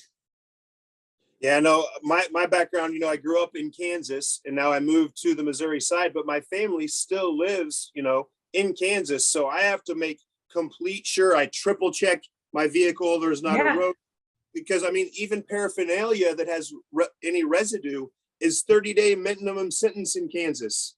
Yeah. So it is crazy, the differences in laws. And sometimes you're unaware that you're outside of the Kansas city limits where it's decriminalized, just because you're on the highway, because we have a loop system. So, you know, sometimes 435 loops you out. No, you're in Kansas. I didn't even realize I was going to be there. I hope, you know, nothing happens here. And so, it's a great time for you to be doing this. We are very grateful for, you know, the education that you're providing, not just, you know, for this event, but to, you know, the patients. You know, that's huge. You know, I was in a car wreck where I had 150 stitches in my face. Opioid addiction and cannabis changed my quality of life. So we're just trying to get access to anyone and everyone that needs it. So I really do appreciate you, you know, bringing light on this. And like I said, the visual, if we haven't really talked about it. So we're going to have everybody in green on the Missouri side, right? So you're going to have a green t-shirt, green, whatever you want to be standing out to green. So from a drone picture, they're going to be able to see you as green. And then on the other side in Kansas, we're going to have everybody wearing orange. So it represents, you know, you could be a criminal on one side of the street and a patient on the other. So that's the whole, you know, kind of genesis behind the visual effect, is we want to show that it's the exact same plant. You're just on one side of the street. You're a criminal versus a patient. Absolutely. So we really do appreciate you doing this, putting it together, making it happen. Other things that are getting ready to happen, you know, here in the area, we're really, you know, grateful for, you know, all the things that are happening with rec passing in Missouri. So any other things that the Cannabis Coalition is needing more support that we could help, that you guys are doing any more events besides just the one we could help support there? Yes. So our primary mission is advocate and educate. We're a nonprofit organization, but we're a C4 organization, which means we can lobby. So our two focuses are working hand in hand with legislators to try to get a patient-friendly bill, and And on the Kansas side, I think the way those Kansas residents can help is to reach out to their legislators and let them know that this is important to them. On the Missouri side, I think it's helping us with situations like this or events like this and raising awareness. We're so appreciative of all the Missourians who are cheering us on. We have a disc golf tournament that we'll be doing in June. That's our big annual fundraiser. It'll be in Lawrence. And last year it was, yes. Last year it was very successful. We use probably we're all volunteers. And so we use about 95% of all donations to pay for professional lobbyists. I do lobby for the organization, but we also hire professional lobbyists full time because, as you guys know, in the political world, unless you have a lobbyist that's supporting you and working with the legislators, they kind of push you away and you're not important. And for us to get a patient-friendly bill, we have to fight large corporations that are trying to get into Kansas and want the bill to look what they want it to look like. Very high licensing fees, and lots, even taxes on the medical side. And we have to fight that tooth and nail because that's not going to give our patients access. And it really is a David and Goliath. It is. It is. You guys are like David, and the MSOs have gotten in there. Just it is a battle, and we need people to fight. Mm-hmm. Mm-hmm. And I kept reminding legislators at the special committee hearing this summer, you guys step back and look at the goal. What is the goal here? The goal is to provide access to cannabis, to plant medicine for patients. The goal is not to let anybody get rich. It's not to bring in millions of tax dollars, which it does anyway, but that's not the goal. The goal is to give patients access. And they seem to keep forgetting that, when they're looking at different bill language and focusing too much on the industry and not enough on the patient. So that's our fight and that's our battle. Yeah, no, that's one of the bad things here. The good thing about Missouri's law is you don't have to be an actual resident to be a medical patient. So I know that there are a lot of people that are in Kansas from other bordering states that still get their medical cards. So in case of incidents that we have, like just happened in the hospital in Kansas where they came and arrested a man for having been in a hospital that was terminally ill. Like it's just something that shouldn't happen. So at least, maybe they can find that way for the meantime to bridge that gap to be able to actually get, medical, access to medicine in Missouri while they still live in Kansas and be able to be, protected in that way. So, Dolores, I know you know a lot about, the laws and that are changing. Do you have any opinion on what the governor in Kansas is doing now and what, that kind of the new, things that are come out in the news? The governor in Kansas has supported this from day one. I mean, if she could happen, she would. When Dr. Sue Cecily came and testified at the commission hearing, she put up a slide, which I have on my phone. I might be able to send that to you to put up, or at least to post later. I don't know if you remember, Amy, it was startling. It was the salaries of the top CEOs of the top MSOs. And when you realize that, it's just how this happened. I don't know. I mean, I always thought, get rid of the laws, let everybody out of jail, give the medicine to kids, and then start making money. But we skipped all those middle steps and just went straight to making money. Governor Parsons is a useless POS. Like, I'm sorry, but he's heavily invested. He's financing his niece's dispensary in St. Louis and won't do anything. He won't expunge. He won't, he's just an uncooperative blob. But the Kansas governor is really behind us. So are a lot of people. I mean, Cindy Holshauer she was our keynote speaker. she's very supportive of the idea of when we do get a bill, naming it the David Audible bill, after one of our activists that showed up in spite of having end-stage cancer, kept showing up and showed up. So it's Ty Masterson in Kansas, the Senate president, and how we developed a political system on both the state and federal level, make the decisions on what bills come before. I mean, that makes him more than the president. That makes him more like God, you know. And we shouldn't be having God running the country. He's got other stuff to do. Sorry, save myself there. No, but he made the statement, if I'm not mistaken, that it just wasn't anything that interested him, and that he was not going to get bullied into this. Right. Now, those to me are fighting words, because he is an elected representative. If I had my way, we would all have dinosaur balloons with his face on them for the parade. But no one man should have that kind of power. Yeah.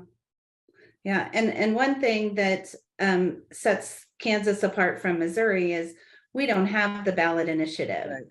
So Right. we can't gather enough signatures to push something to a vote. It has to come from them. And there are some supportive legislators. And in fact, Boog Heiberger out of Lawrence, he introduced a bill on the House side that we worked collaboratively with him on, and it's a phenomenal bill. It's so good, but we have a supermajority of ultra conservative Republicans in our state house, and that's a big that's roadblock. Thank you. That's a huge roadblock. Yeah. And like I said, I'm from Kansas, so I've been following it for a very long time. Yeah. I just moved back because I have a 3-year-old, and I was in Scottsdale, Arizona, had him right before the pandemic hit. And I was like, oh my goodness, I don't have any support. I don't have any family. Where do I go? Well, I had to look at moving to Kansas City. Well, where do I want to live? And one of the biggest, decision makers was, well, do I have access to my medicine? Yeah. Not if in Olathe, not if I live in Kansas. Yes, I do. If I live right across the state line on the other side in Missouri. So my family, I made the choice to be able to have access to my medicine and be able to home cultivate and be all of that. And there's many people that are choosing the Missouri side simply for that reason. Yeah. So, I got stopped when I had a choice. I could have gone to the grocery store in Belton, or I could have gone to the one in Overland Park. And it was a Sunday afternoon. The roads were it was raining. The ride to Belton's real windy. So I went to Overland Park, and when on my way home, the wind blew me across the road in front of a police car. And I was not aware of the fact that there was a roach in my coffee cup holder. It probably stuck to the bottom of a coffee cup. And, I don't know how it got there, but anyway, I did get charged with both possession and paraphernalia. I had 4 Delta 8 gummies that I bought in Kansas, but that's what they used for the weight to make it a possession charge, because there wasn't any weed in that roach. It was really an old roach. It might have just been part of the coffee cup holder. But point being, couple of things here we need to address as we're going before legislators. One, paraphernalia, really, but they do that so that they can enter a plea. So they dropped the possessions, had to plead guilty to paraphernalia. It cost me $260. If I'd have gotten picked up with paraphernalia again, it would have been a straight 30 days in jail. And I had to go to jail and get booked and get arrested and get bonded out on the thing. Not in this shirt, but that's kept me from going. Point being, I don't go back to Kansas and spend money at their stores anymore. Right. And that's what talking about. Lots of times people are unaware that they're going from Missouri to Kansas. I mean, most people finally, kind of now know, but I mean, there's some areas in the city where you just cross the street, no sign, there's no nothing, and you have your stuff in your car and you're like, oh wait, I'm in Kansas now. I got to turn around. Turn around. We just Yeah. did a 3-hour tour coming back from Oklahoma City because we'd taken one route that the driver did not realize we were going straight into Kansas. So Okay. we'd driven an hour and a half. We had to turn around and drive back an hour and a half to go. Wow. Yeah, I mean, I'm tired of this. The first time I went to Kansas was 2014. You know, we had 2 of these marches, and one in 2014 and another one in 2015. We did a 95th in Quivira occupation back when Chris was still here with Autumn. And in 2015, we walked from Liberty Memorial to Children's Mercy Hospital, and we had Children's Mercy Hospital in the backdrop, and Chris was there again, you know, with pictures of Autumn. It was too hot for Autumn to be out. She would have had a seizure. And I mean, those guys are living a hard life in Colorado with no family, just a hard life. Brandy Johnson is planning on coming here from Colorado with her son, Tress. I've written about Tress a lot in the magazine. I've talked about him a lot. Tress was the only living survivor with the just dysplopia. I always pronounce that wrong. Basically, he was born with 2 faces and nobody said he would live. But Brandy started him on cannabis pretty much right off the bat. His 19th birthday is March 4th. He will turn 19 and she's bringing him here. So we're going to have to make some accommodations. Bobby Hoover is going to be bringing his son Skylar, who was injured severely in a TBI. And they said he would never get better than he was. And he has gotten lots better than he was and continues to improve. Was working on a bike the other day, an exercise bike. I'm like, go, Skylar. But, you know, that we always have patients that come to these events and we have to be conscious and confident, help them, you know, so be really helpful. Also, last week, I couldn't get too much on this because we had a family member who passed away from liver failure. But before he went on hospice, he was at KU for a week. And just being a family member, getting in and out of there is a nightmare. So we need to really make sure that we are not getting in the way of any medical vehicles, family members, people that are trying to get in and out of that hospital, and being, you know, helpful to our own disabled people that do come to this. I wish we could have gotten the Ragsdales here. They're coming next week, but that didn't quite work out.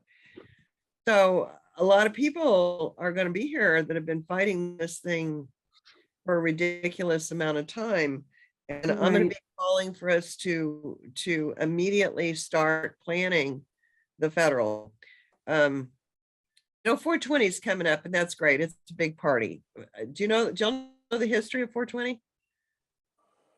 Yes, that there's supposedly 420 components, chemical components in the, but that's not true. That's what people think, but that's not true. Yeah. No. 2 high school students at San Rafael High School in Marin County, California used to meet behind the school at 420 every day and smoke weed. Yeah. It's that simple, right?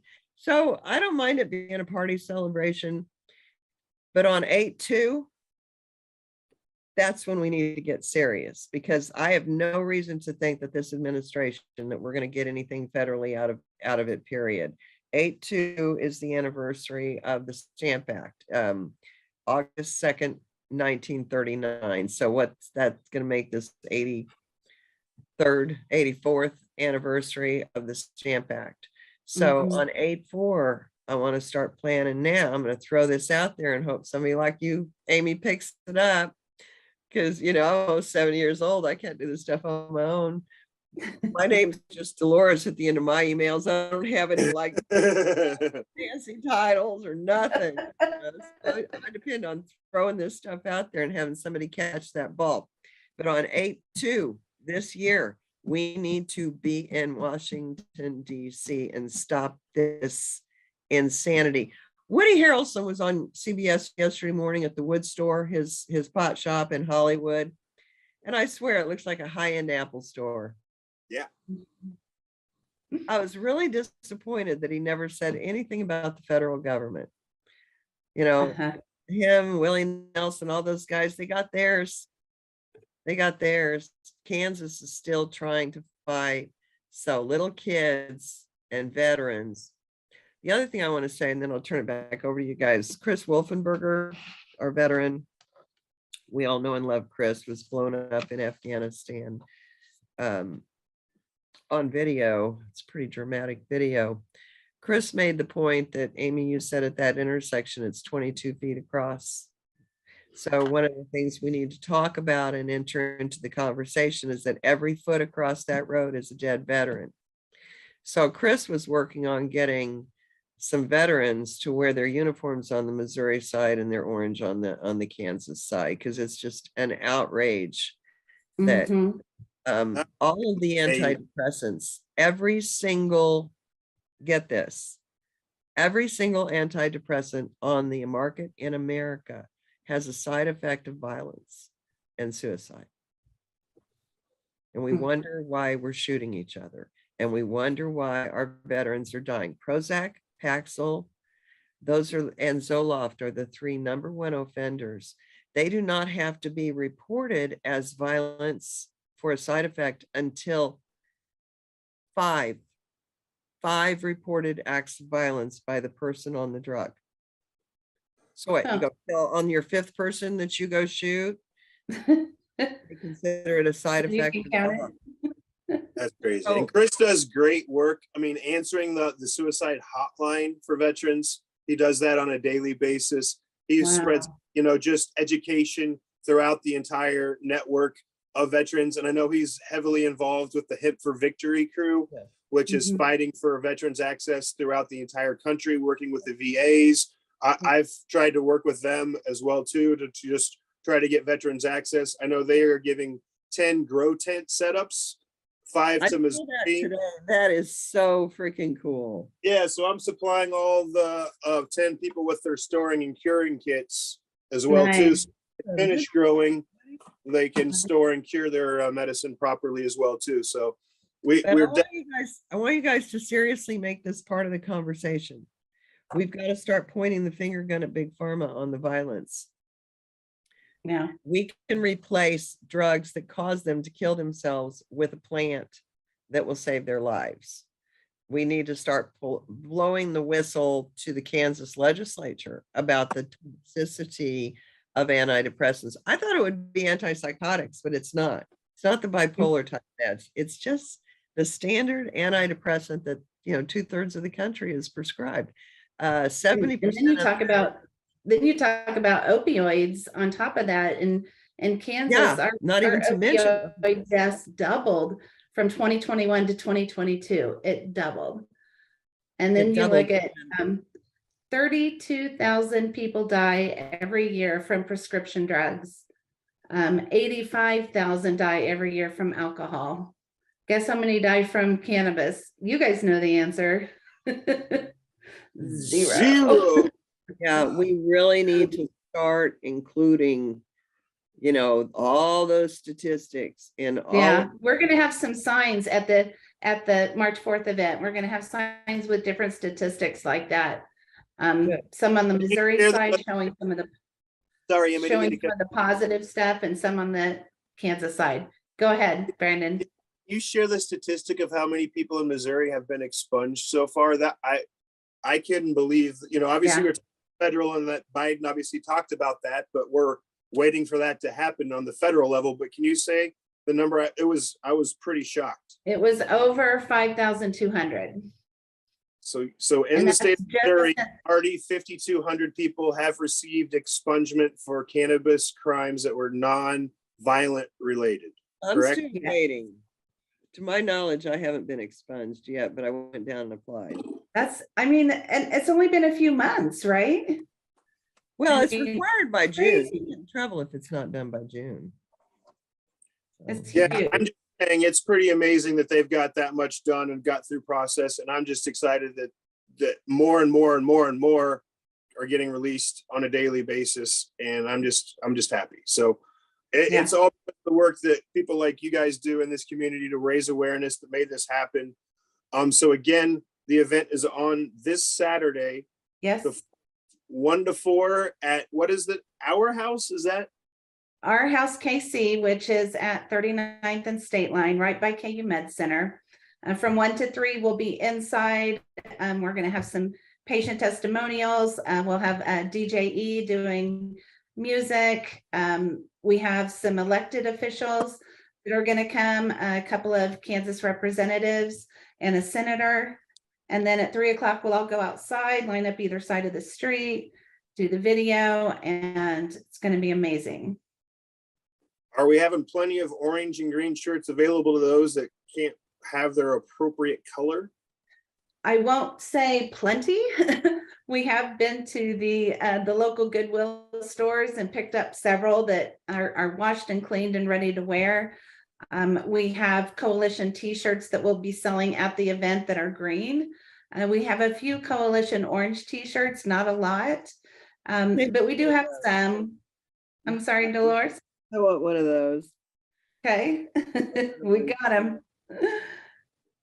So yeah, hopefully people do come dressed in green or orange, but even if we have some stragglers that aren't, that's okay. It's going to be an awesome picture, and we're gonna produce a reel at the end, like a Facebook reel, and do a voiceover, rattling off some of the statistics and just the whole idiocracy of 22 feet between a criminal and a patient.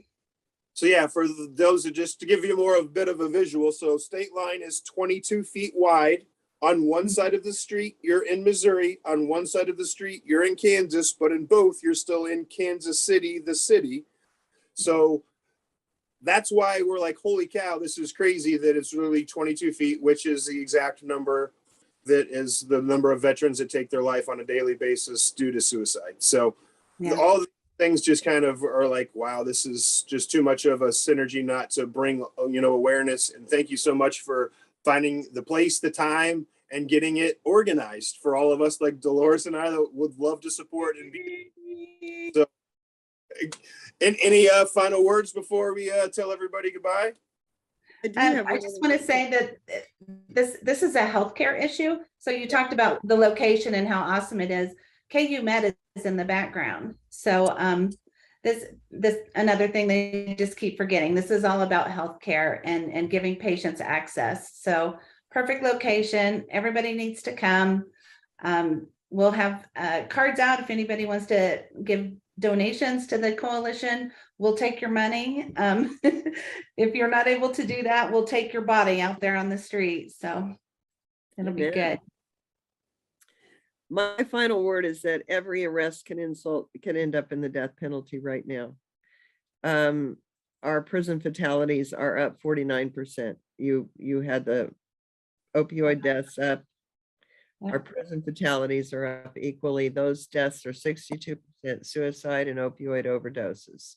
So no matter, and that's just prison. All the guys I know that have died have been dead before they got to prison, in jail, and we don't even have those statistics. So every cannabis arrest, regardless, can result in the death penalty. And there's about a 50% likelihood now that it will. Those are ridiculously high statistics. It is unethical and immoral to give people the death penalty over a plant. And that is unfortunately what we have now. So I just wanted to throw that last one statistic out there because I'm always forgetting to add that on. I just found out about that. So well, that's a very, very important statistic. And yeah, sometimes that number doesn't get associated with the right thing, and it should be, lumped into this. That's a statistic that's definitely correlated to what we're talking about. So I just really want to take, the time to thank you both for being able to join on me. I know this is a crazy week with the event actually happening this week. So I know we're both crazy busy. So thank you for taking the time to join, Green Rush Live this week. Again, I'm Brandon Jones from Be Green Distribution. If you're in Kansas City or near and can please come to Kansas City to support the event this Saturday, the 4th, March on 4th, Our House, 1 to 4. Please be there before 3 so you can be a part of the actual, camera, be a part of the picture, be a part of the reel, and be a part of, all the action. There's plenty of education before. If you can get there, please come. But again, thank you so much, Dolores, Amy, for joining me here today for another episode of Green Rush Live. Again, I'm Brandon Jones for Be Green Distribution. Everybody, thanks a lot.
Well, that's a great job by Brandon Jones out there in Missouri. We want to wish everybody good luck on the march on the 4th to KC. Let's change those Kansas laws, shall we? Stay tuned now. We Talk News is next.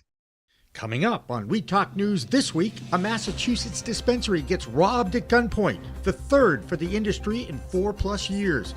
U.S. Attorney General Merrick Garland admits his DOJ is still working on reviewing the federal rescheduling of cannabis. TD Bank acquires Cowen Financial and now will stop recommending any cannabis investment. Cresco Labs and Columbia Care delay their highly anticipated merger until the summer. And new owners of a dispensary license want to draw traffic by extending their existing adult entertainment business in order to offer topless bud tenders. Yes, that's true, and it is the 21st century. Why not? Only in America. Only on We Talk News with Elena Pinto. Next.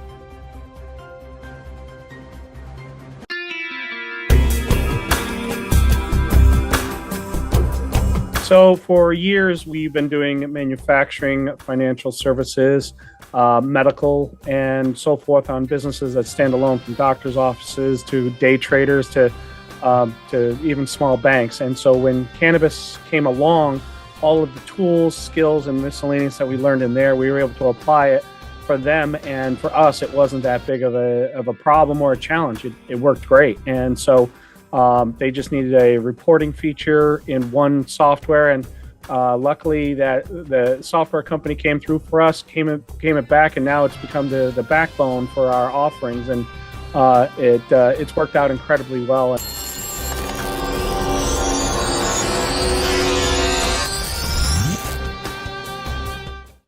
We are Pro Cannabis Media.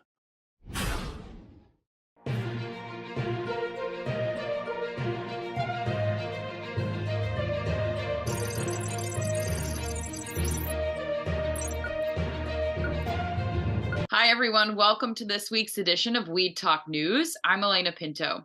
The industry continues to ask, when will the government get around to making changes in the federal cannabis laws? President Joe Biden is the first sitting president to recognize that these laws are archaic and need to be changed. Attorney General Merrick Garland said this week that they are still working on the president's directive. We have a new contributor to Weed Talk News, Andrew Beringer. He will be keeping an eye on Congress and the Virginia and Maryland cannabis scene. Thanks, Alana. It's great to be here. Andrew Beringer, covering the DC, Maryland, and Virginia area. And I'm just going to say thanks for having me, and that I hope I'm able to live up to the previous person's position. To start off at the federal levels, Attorney General Merrick Garland came out and said that they are still working on a marijuana policy on the rescheduling of the cannabis plant. He has said that federal health officials are currently taking the lead on a broader ongoing review of cannabis federal scheduling status. Now, I don't know if anyone's aware of what that really means, is that the Biden administration is currently looking at the cannabis plant and rescheduling. Now, I think a big question and topic that we all need to really focus on is the difference between rescheduling the cannabis plant and descheduling the cannabis plant. Two are completely different things and have a great importance. My personal viewpoint is that we need to deschedule or bust, because rescheduling the plant causes a lot more problems down the road, and we can come back to that. Looking at Virginia, Virginia fails to establish a cannabis market for their upcoming deadline of January 1st, 2024. Now, because it is an off year, their legislative session only has a 30-day legislative calendar. And unfortunately, they failed to pass the bill before the start date of, like I said, January 1st, 2024. Unfortunately, this means for Virginia, they are stalled until the next legislative session for next year. Sorry, Virginia. Just to wrap it up, Maryland has two bills on the House and the Senate. They're congruent bills, HB 0556 and SB 0516. They are both identical bills, and they are pushing their way through the legislative session with hearings to try and make the July 1st, 2023 start for their cannabis industry. I am now going to wrap it up, and that is all I have for this and the DMV area. Thanks for having me. The state of Connecticut has only had adult use sales of cannabis for about 6 weeks, but already that state is averaging $1.5 million in sales a week. Based on the numbers provided by the Department of Consumer Protection, $13.3 million of cannabis was sold during the first 3 weeks in January. And that number includes the $8.2 million on the medical side and the $5.1 million on the adult side. Now in its 4th year of adult use sales here in Massachusetts, there's another element that has emerged involving public safety, and it's pretty upsetting. PCM founder Jimmy Young has that story. I'm Jimmy Young, founder of Pro Cannabis Media, and this is the Massachusetts Cannabis Report, supported by Holyoke Cannabis. Now, if you're still wondering why the cannabis industry should have access to banking and charge cards, look no further than what happened at a dispensary in Roslindale, a Boston neighborhood, this week. High-profile ex-bodega, a dispensary on Washington Street, was held up on Sunday night, February 26, by 3 masked men with guns just after 7 p.m. Now, the robbers got away with close to $50,000 in cash, and while no one was hurt, the dispensary did close for a day. Another example of why the Safe Banking Initiative in Washington, D.C. really is a public safety issue. The town of Whately, Massachusetts has 1,700 residents and still has been home to the Club Castaway for years. That adult entertainment club was closed in March of 2020 when the pandemic began. Now new ownership is looking to open with no alcohol or dancing, but they are looking to be a cannabis licensed dispensary. There has been already a little pushback from some of the residents, while others are encouraging the idea of topless bud tenders. I guess anything goes when you need to drive traffic into a dispensary. Now, speaking of traffic and not entertainment or adult entertainment, Pro Cannabis Media held its first networking event at the Summit Lounge in Worcester, Massachusetts this week. People from all over New England showed up to hear the Double Shot Band play, and yours truly interview cannabis industry supporters like Triton Technologies CEO Trav Harmon. I'm trying to advocate, and right now I'm trying to Educate, advocate, and a lot of people, like in my town, I live in Plainfield, they were always like, well, we're only going to get a small amount of taxes. You don't understand. All the ancillary, you're going to have electricians and plumbers, you're going to have construction people, delivery people, you're going to have all these secondary that do not touch the product, that will have jobs in production. I have yet to meet a production facility that doesn't have full on-time, on-staff plant managers, electricians, plumbers, because there's a lot of work. So even if you're not touching it, you're not selling it, it's all the secondary market, all those taxes. Great, all of a sudden that person that now has a great manufacturing job, that money can now go to their kids' sports. They can go out to eat. It's going to the restaurants. It's going to Cub Scouts. It's going to all those things. I even got up to sing one of my favorite songs by Jonathan Edwards, and the industry, yes, is still buzzing about this event.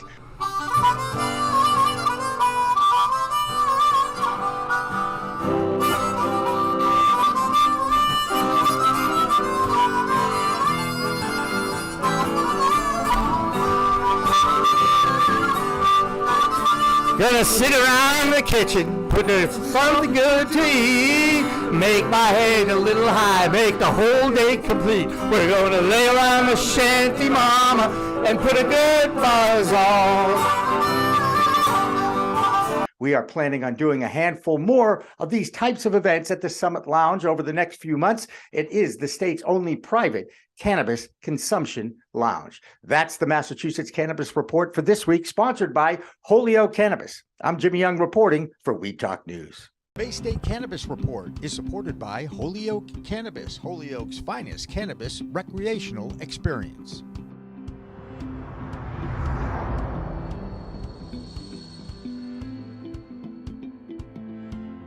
The trend of Republican-led initiatives for cannabis reform at the state level continues. In North Carolina, Republican Senator Bill Rabon introduced legislation that would create a medical cannabis program in that state. Historically, North Carolina has some of the harshest penalties for possession in the country. And the state Senate there did pass Senator Rabon's bill, by a 36-10 vote. But adult use reform for so-called recreational purposes is not on the table and probably won't for a while. No such problem in Michigan, though. Normal executive director for that state is Rick Thompson, and he tells us that some minority-owned entrepreneurs are being praised in the media. Hello again, everyone. This is the Michigan Report with Rick Thompson on Weed Talk News. Let's begin. The Detroit Free Press recently acknowledged 7 Black-owned cannabis companies as part of their celebration of Black History Month, which is also always February. They include Copper House of Detroit, Primitive, the cannabis line from Rob Sims and Calvin Johnson, Q Culture, which is Anquinette Sarfo's company, The Lovely Ladies Who Trim, BLK Sapote, an infused tea company, Collexium with Rebecca Collette, and Lucky Pistol Catering, which is Chef Enid Parnham's company. I've had their food, and trust me, it is excellent. The story was published February 25th and is available for reading at this time. Arts, Beats, and Eats will allow cannabis sales and consumption during their 2023 event, according to organizers. This is a huge mega party, which happens every year during Labor Day weekend. Last year, the powers that be seriously considered offering a cannabis tent to the notorious booze circus, but eventually said no. This year, the fest will feature a House of Dank tent where cannabis will be sold and a private consumption tent will be available. House of Dank has sponsored Arts, Beats, and Eats since 2021, even though they couldn't sell or display any cannabis products. The Royal Oak City Council said, this is a trial run, and if things don't go smoothly, it'll be a one and done project. Well, potentially hundreds of cannabis retailers were without the use of their Metric software systems on Wednesday. Metric is the state's seed-to-sale tracking software and the state's sales counter and inventory tracking program. Metric charges each user $40 a month, and if you haven't paid that fee for 3 months or more, they will shut you off from the service. The Cannabis Regulatory Agency issued a bulletin claiming up to 85% of all Michigan retailers are behind on their payments and might be affected. A notice sent out by the Cannabis Legal Group states this could be as many as 200 cannabis retailers across the state. Well, let's not talk falsely now. This isn't because Michigan companies are broke or they're just too lazy to pay their bills. In a blog post from Dykema, 2 attorneys explained that Metric does not issue invoices for this fee. Social media commentators claim there's some sort of tab on the Metric interface that would allow you to pay that bill right up front. But if 85% of the users in Michigan don't know how to do this, then there is a serious communication gap being revealed here. Now, based on a negotiation with the Cannabis Regulatory Agency, Metric officials have given an additional 30-day time frame for all Michigan operators to restore their accounts into good standing. And speaking of financial things, $59.5 million will be dispersed from the state of Michigan to cities, villages, counties, and townships, which allow cannabis retailers and micro businesses to operate. Now, that's the local community's cut of the 10% excise tax charged on adult use cannabis flower in Michigan. 160 municipalities and 64 counties will share in the bounty. Each retail store or micro operating between October 1, 2021 and September 30, 2022 will bring $51,841.21 back home to mama. This figure is slightly smaller than last year's municipal payout because there's a greater number of retailers to divide the tax among. There were only 274 retailers in 2021 and 574 retailers in fiscal 2022, according to MLive's Gus Burns. The state currently has 632 active retail licenses, and that's expected to increase as Detroit processes more applications for retailers. Total tax collected in fiscal 2022 did increase by more than $17 million. Now, here's the great thing. You should know that only 30% of the excise tax collected goes to cities and counties, 35% goes to the Michigan Transportation Fund, 35% to the School Aid Fund for K-12 education. Each of those 2 funds get $69.4 million from the disbursement. Cannabis dollars in action, making a difference for kids, for communities, and for safe roadways. And that's it for the Michigan Report with Rick Thompson on Weed Talk News. Overseas in Europe, that continent is fast becoming a battleground for many reform initiatives. Even in Israel, the newly instated government there is looking into putting that industry under the direction of the National Health Insurance Plan. If that happens, the number of medical cannabis patients in Israel could double. For the rest of the cannabis news from Europe, here is Lex Pelger. I'm Lex Pelger from White Whale Creations with this week's European Cannabis Report for Weed Talk News. This week, we see various stages of cannabis coming out of the dark and into the light. First, in Italy, a court has overturned a decree against using the whole hemp plant. Previously, a decree limited hemp production to seeds and fiber. In this legal case, brought by cannabis associations, the court agreed that you could not limit the uses of a plant to only certain parts without a safety justification. And since the European Commission has stressed that CBD is not a narcotic and should be allowed to circulate freely through the member states, the court ruled to allow the whole use of the plant, opening up Italian markets to CBD and hemp flower once more. In the Netherlands, although the country is known as a cannabis safe haven, the cultivation of the plant is still illegal. Called the backdoor problem, the country plans to begin a pilot program by the end of this year to allow for 3 cannabis growers to supply legal cannabis to the coffee shops for 6 months. The products sold under the pilot program will comply with the government's quality, labeling, and packaging requirements, but there will be no limits on THC concentration. Although the plan was approved in 2019, it was hindered by logistical difficulties, including access to banking. Speaking of, in Malta, the Home Affairs Ministry is in talks with an unnamed major bank about providing banking services to the country's nascent nonprofit cannabis associations. Access to banking is a constant problem across the world for any organization working with cannabis. Malta's proactive steps on this issue will only help these nonprofit clubs as they launch. And finally, in Spain, their Congress is debating a law for both the therapeutic and recreational use of cannabis. This would allow cannabis to be smoked anywhere that tobacco is allowed and would also open up access to medical cannabis with a prescription. The proposal specifies that the only source of cannabis will be homegrown or nonprofit cannabis associations. However, 3 similar laws have been introduced in the last 2 years, and all of them were knocked down after strong opposition from some of the majority groups. All of this debate is a bit odd considering that Spain is the home of the most widespread network of quasi-legal cannabis consumption clubs in all of Europe. But the hopes of the pro-cannabis Spanish groups is to make it easier for patients to access clean, safe medicine and to legitimize the public consumption of cannabis for everyone else.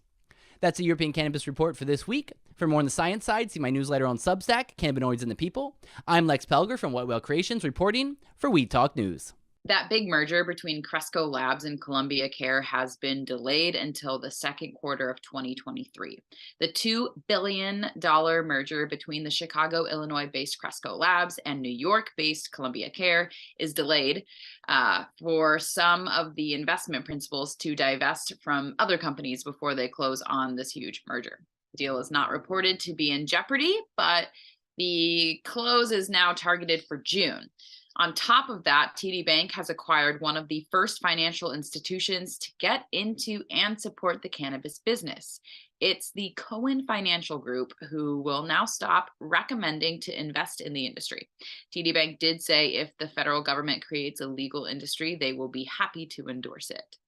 Now it's time to get high on Wall Street with Doug Miller. He has this week's stock market report for the cannabis industry. Hello everyone, I'm Doug Miller from High on Wall Street with this week's cannabis stock report for Weed Talk News. Cresco Labs, stock ticker CRLBF.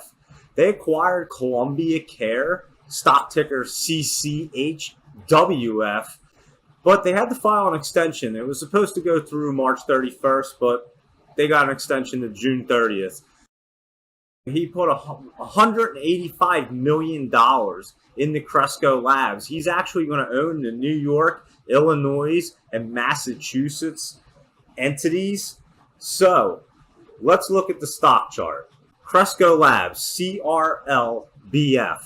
It's down at the bottom right now. It looks like it can go either way, to be honest. I'm just keeping my eye on it. It could curl up. It looks much better than Columbia Care. So you're going to have to just keep your eye on these two and see what's going on for the acquisition. And then probably it'll get moving in one way or the other as it gets closer to that June 30th.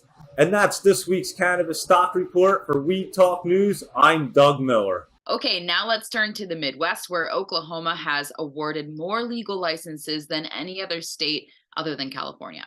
In fact, there have been over 2,300 medical licenses awarded in Oklahoma, and now advocates in that state are preparing for a ballot question on adult use legislation next month. Sure enough, there are still some concerns in that state among the two biggest advocacy groups, Oklahomans for Responsible Cannabis Action and the Oklahomans for Sensible Marijuana Laws group. The biggest dispute in that state and many new states is what to do with outside the state operatives. There we go. Not far from Oklahoma is Missouri, and that's where Brandon Jones keeps his eye on what is going on there. And he is focused on a march for legalization in the neighboring state of Kansas. Hey everybody, it's Brandon Jones from Big Green Distribution with this week's Missouri Canner Support for Weed Talk News. And that's right, here in Missouri, we do not allow people that are not living in the state of Missouri to have a license, but obviously, just like many of the other states, all the MSOs are finding loopholes or people that want to invest in their company and then be a part because they live in the state. Oklahoma was kind of the Wild West. They opened up the licensures for such a low price and didn't put a cap. So there was a lot more people getting licensed than actually should have and know what to do with them. So a big process that we're trying to get, taken care of here in Missouri is that there weren't too many licenses given out so that the supply and the demand, kind of match. And then that keeps with the quality of the product as well. If you go to Oklahoma, a lot of the people that got the license have no business having a license to know how to grow cannabis. And if you try it down there, you'll find out real quick. I'll be there for the Oklahoma Canna Cup next month. But I'm not excited to taste most of the flower there in Oklahoma. But this week here going on in Kansas City, there is a big event that we talked about, the march here, March for March in Kansas City. It's at the Our House location on State Line. And what that event is really focused on is bringing awareness to Kansas legislators to say, hey, just a simple street defines whether you're a patient or a criminal. So everybody is going to be wearing an orange shirt on the Kansas side of State Line, which is only 22 feet, which also is ironically the number of veterans that commit suicide every single day. So we will have veterans in uniform on the side as well to represent those people and those that have sacrificed and provided service to our country.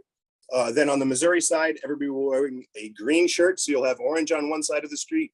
Everybody in green on the other will have aerial and drone footage to kind of just put some more visuals to this to show, hey, it's only 22 feet between whether you're a patient or a criminal. This is just kind of the beginning of a lot of events that are getting ready to happen here in Missouri. If we know Lucky Leaf is coming here this month, we have a lot of fun coming up in April with the Canna Fest and the West Bottoms live event. It's really cool, open to the public, outdoor consumption is allowed there. Last year, the Representative Ron Hicks and a lot of the people on the legislation here in Missouri and in Kansas came to the event. Mayor Lucas, Quentin Lucas, is a full supporter of allowing the event, and it is decriminalized for cannabis use in the city of Missouri, or the city of Kansas City itself. Then obviously 420 is huge with Wiz Khalifa here. So a lot of things are pumping up here in Kansas City and in the Missouri market. So excited again for all this here to come and seeing more people having access to the plant. So again, I'm Brandon Jones with Big Green Distribution. Everybody stay educated and medicated. Have a great week. New York isn't the only state dealing with an excess of state-grown cannabis. Oregon has long been producing more product than the demand in that state. And now they are implementing new testing laws in the state. Marianne Kursaji has our Oregon report. I'm Marianne from Alibi with this week's Oregon Cannabis Report for Weed Talk News. Last week, we reported on a push from Oregon's legislature to increase cannabis sales taxes. The industry banded together and effectively shut down that measure. It may pop up again this session, but hopefully the legislators heard the message of no new taxes. And another follow-up from last week, a double homicide in Texas of two men with ties to the Oregon cannabis industry led to an illicit growing facility in Oregon. The unlicensed grow in Jacksonville, Oregon, was raided this week.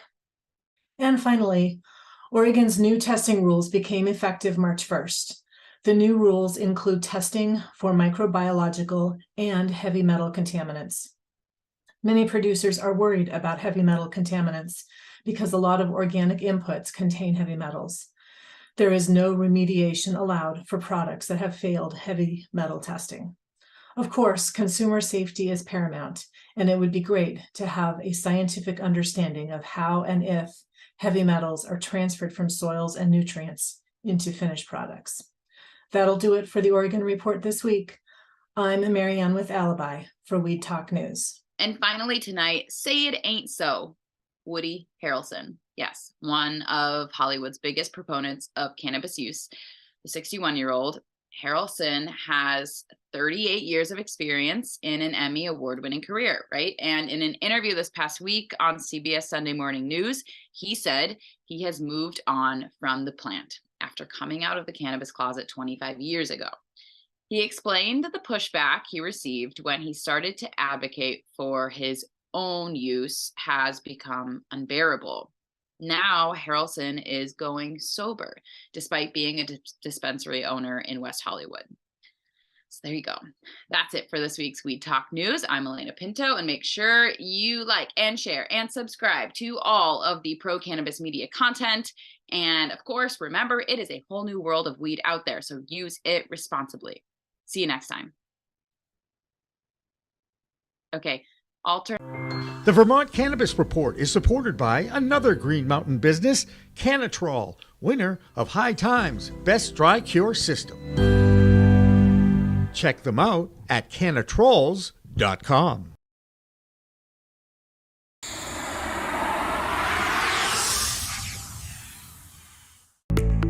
It's a whole new world of weed out there, isn't it? Everyone is learning new ways to titrate, ingest, consume, imbibe, and engage with this plant medicine we call cannabis. Hi, I'm Jimmy Young, the founder of Pro Cannabis Media and the host of In the Weeds, and once in a while, the really live business cannabis talk show we call Green Rush on Friday afternoons from 4 p.m. to 6 p.m. Eastern. Now let me tell you my cannabis story. You know, I've had 4 major surgeries in the past 23 years and suffer from osteoarthritis with a variety of metal parts in my body and one on deck. Now, thanks to those chronic pain issues, I've been a medical patient in Massachusetts for almost 10 years now. I remember my first trip to a dispensary just outside of Boston, and I told the bud tender I didn't want to smoke it anymore, so I tried edibles, then tinctures, then vaping, and now, if I'm going to smoke, I only use the Weedgets filtration system. What? The Weedgets.com, Weedgets, that's weed, W-E-E-D, G-E-T-S.com, is where you'll find the planet's coolest product that cools the smoke from everyone's favorite flower. Now, the guy that started this was a pretty good medical device manufacturer, and he created this maze pipe that cools the smoking process from 1300 degrees Fahrenheit upon inflammation down to just 90 degrees when it reaches your mouth. That's right, 1300 down to 90. That's why this maze pipe is amazing. So here's how it works. You start with that glass bowl, you flame on, and then you inhale nice and smooth so the smoke goes through 3 different filtration and cooling systems. Now, if pre-rolls is your thing, you can use the Weedgets filter that a pre-roll fits into perfectly. That's right, or even a chillum.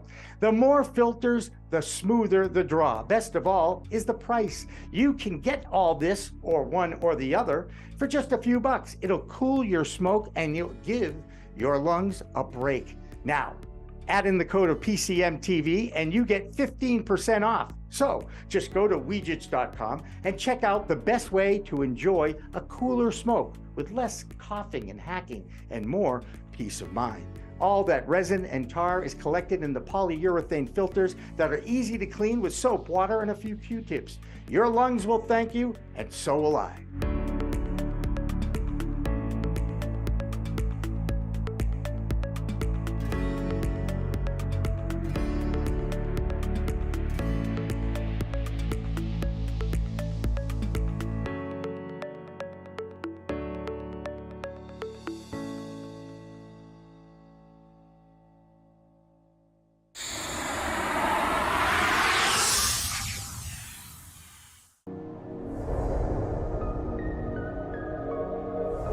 which at first I thought, oh, I don't know if I'm an activist, but I have, held a bullhorn on the State House steps.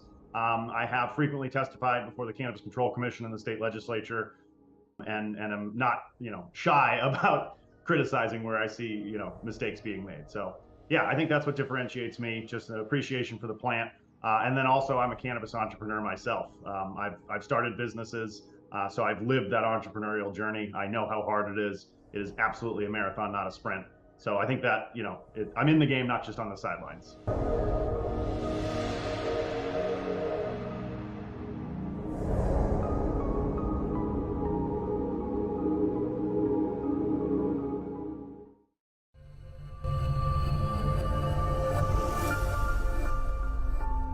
As a broker, we have access to many cannabis carriers. So I will go in with 2 or 3 quotes for people. The quotes might be $20,000 for one, $22,000 for another, $17,500 for another. Pretty close among the 3. What I tell people is it's not the pricing, it's what's included and not included, meaning exclusions. An exclusion in layman's terms is just something that's not included. It's not on the menu. So it's just not included. But if you don't know that, if no one shows you that on page 71 of a 150-page policy, you're not going to know. No one knows. I never met one person that says they read an insurance policy. If you do, I got some property in Florida for you.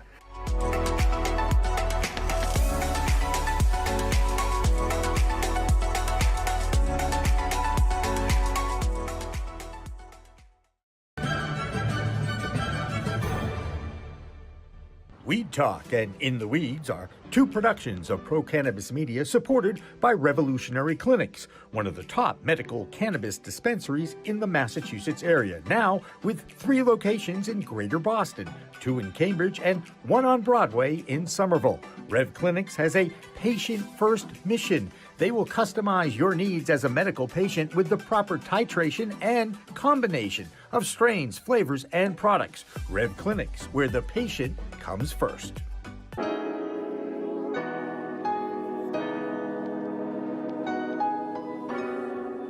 So the reality of the matter is, big banks and small banks are going to be different in a lot of ways. And they're both going to have their advantages and disadvantages. For a business like cannabis, you really have to have an integral knowledge of that business and a real granular knowledge of that business and the players involved in it.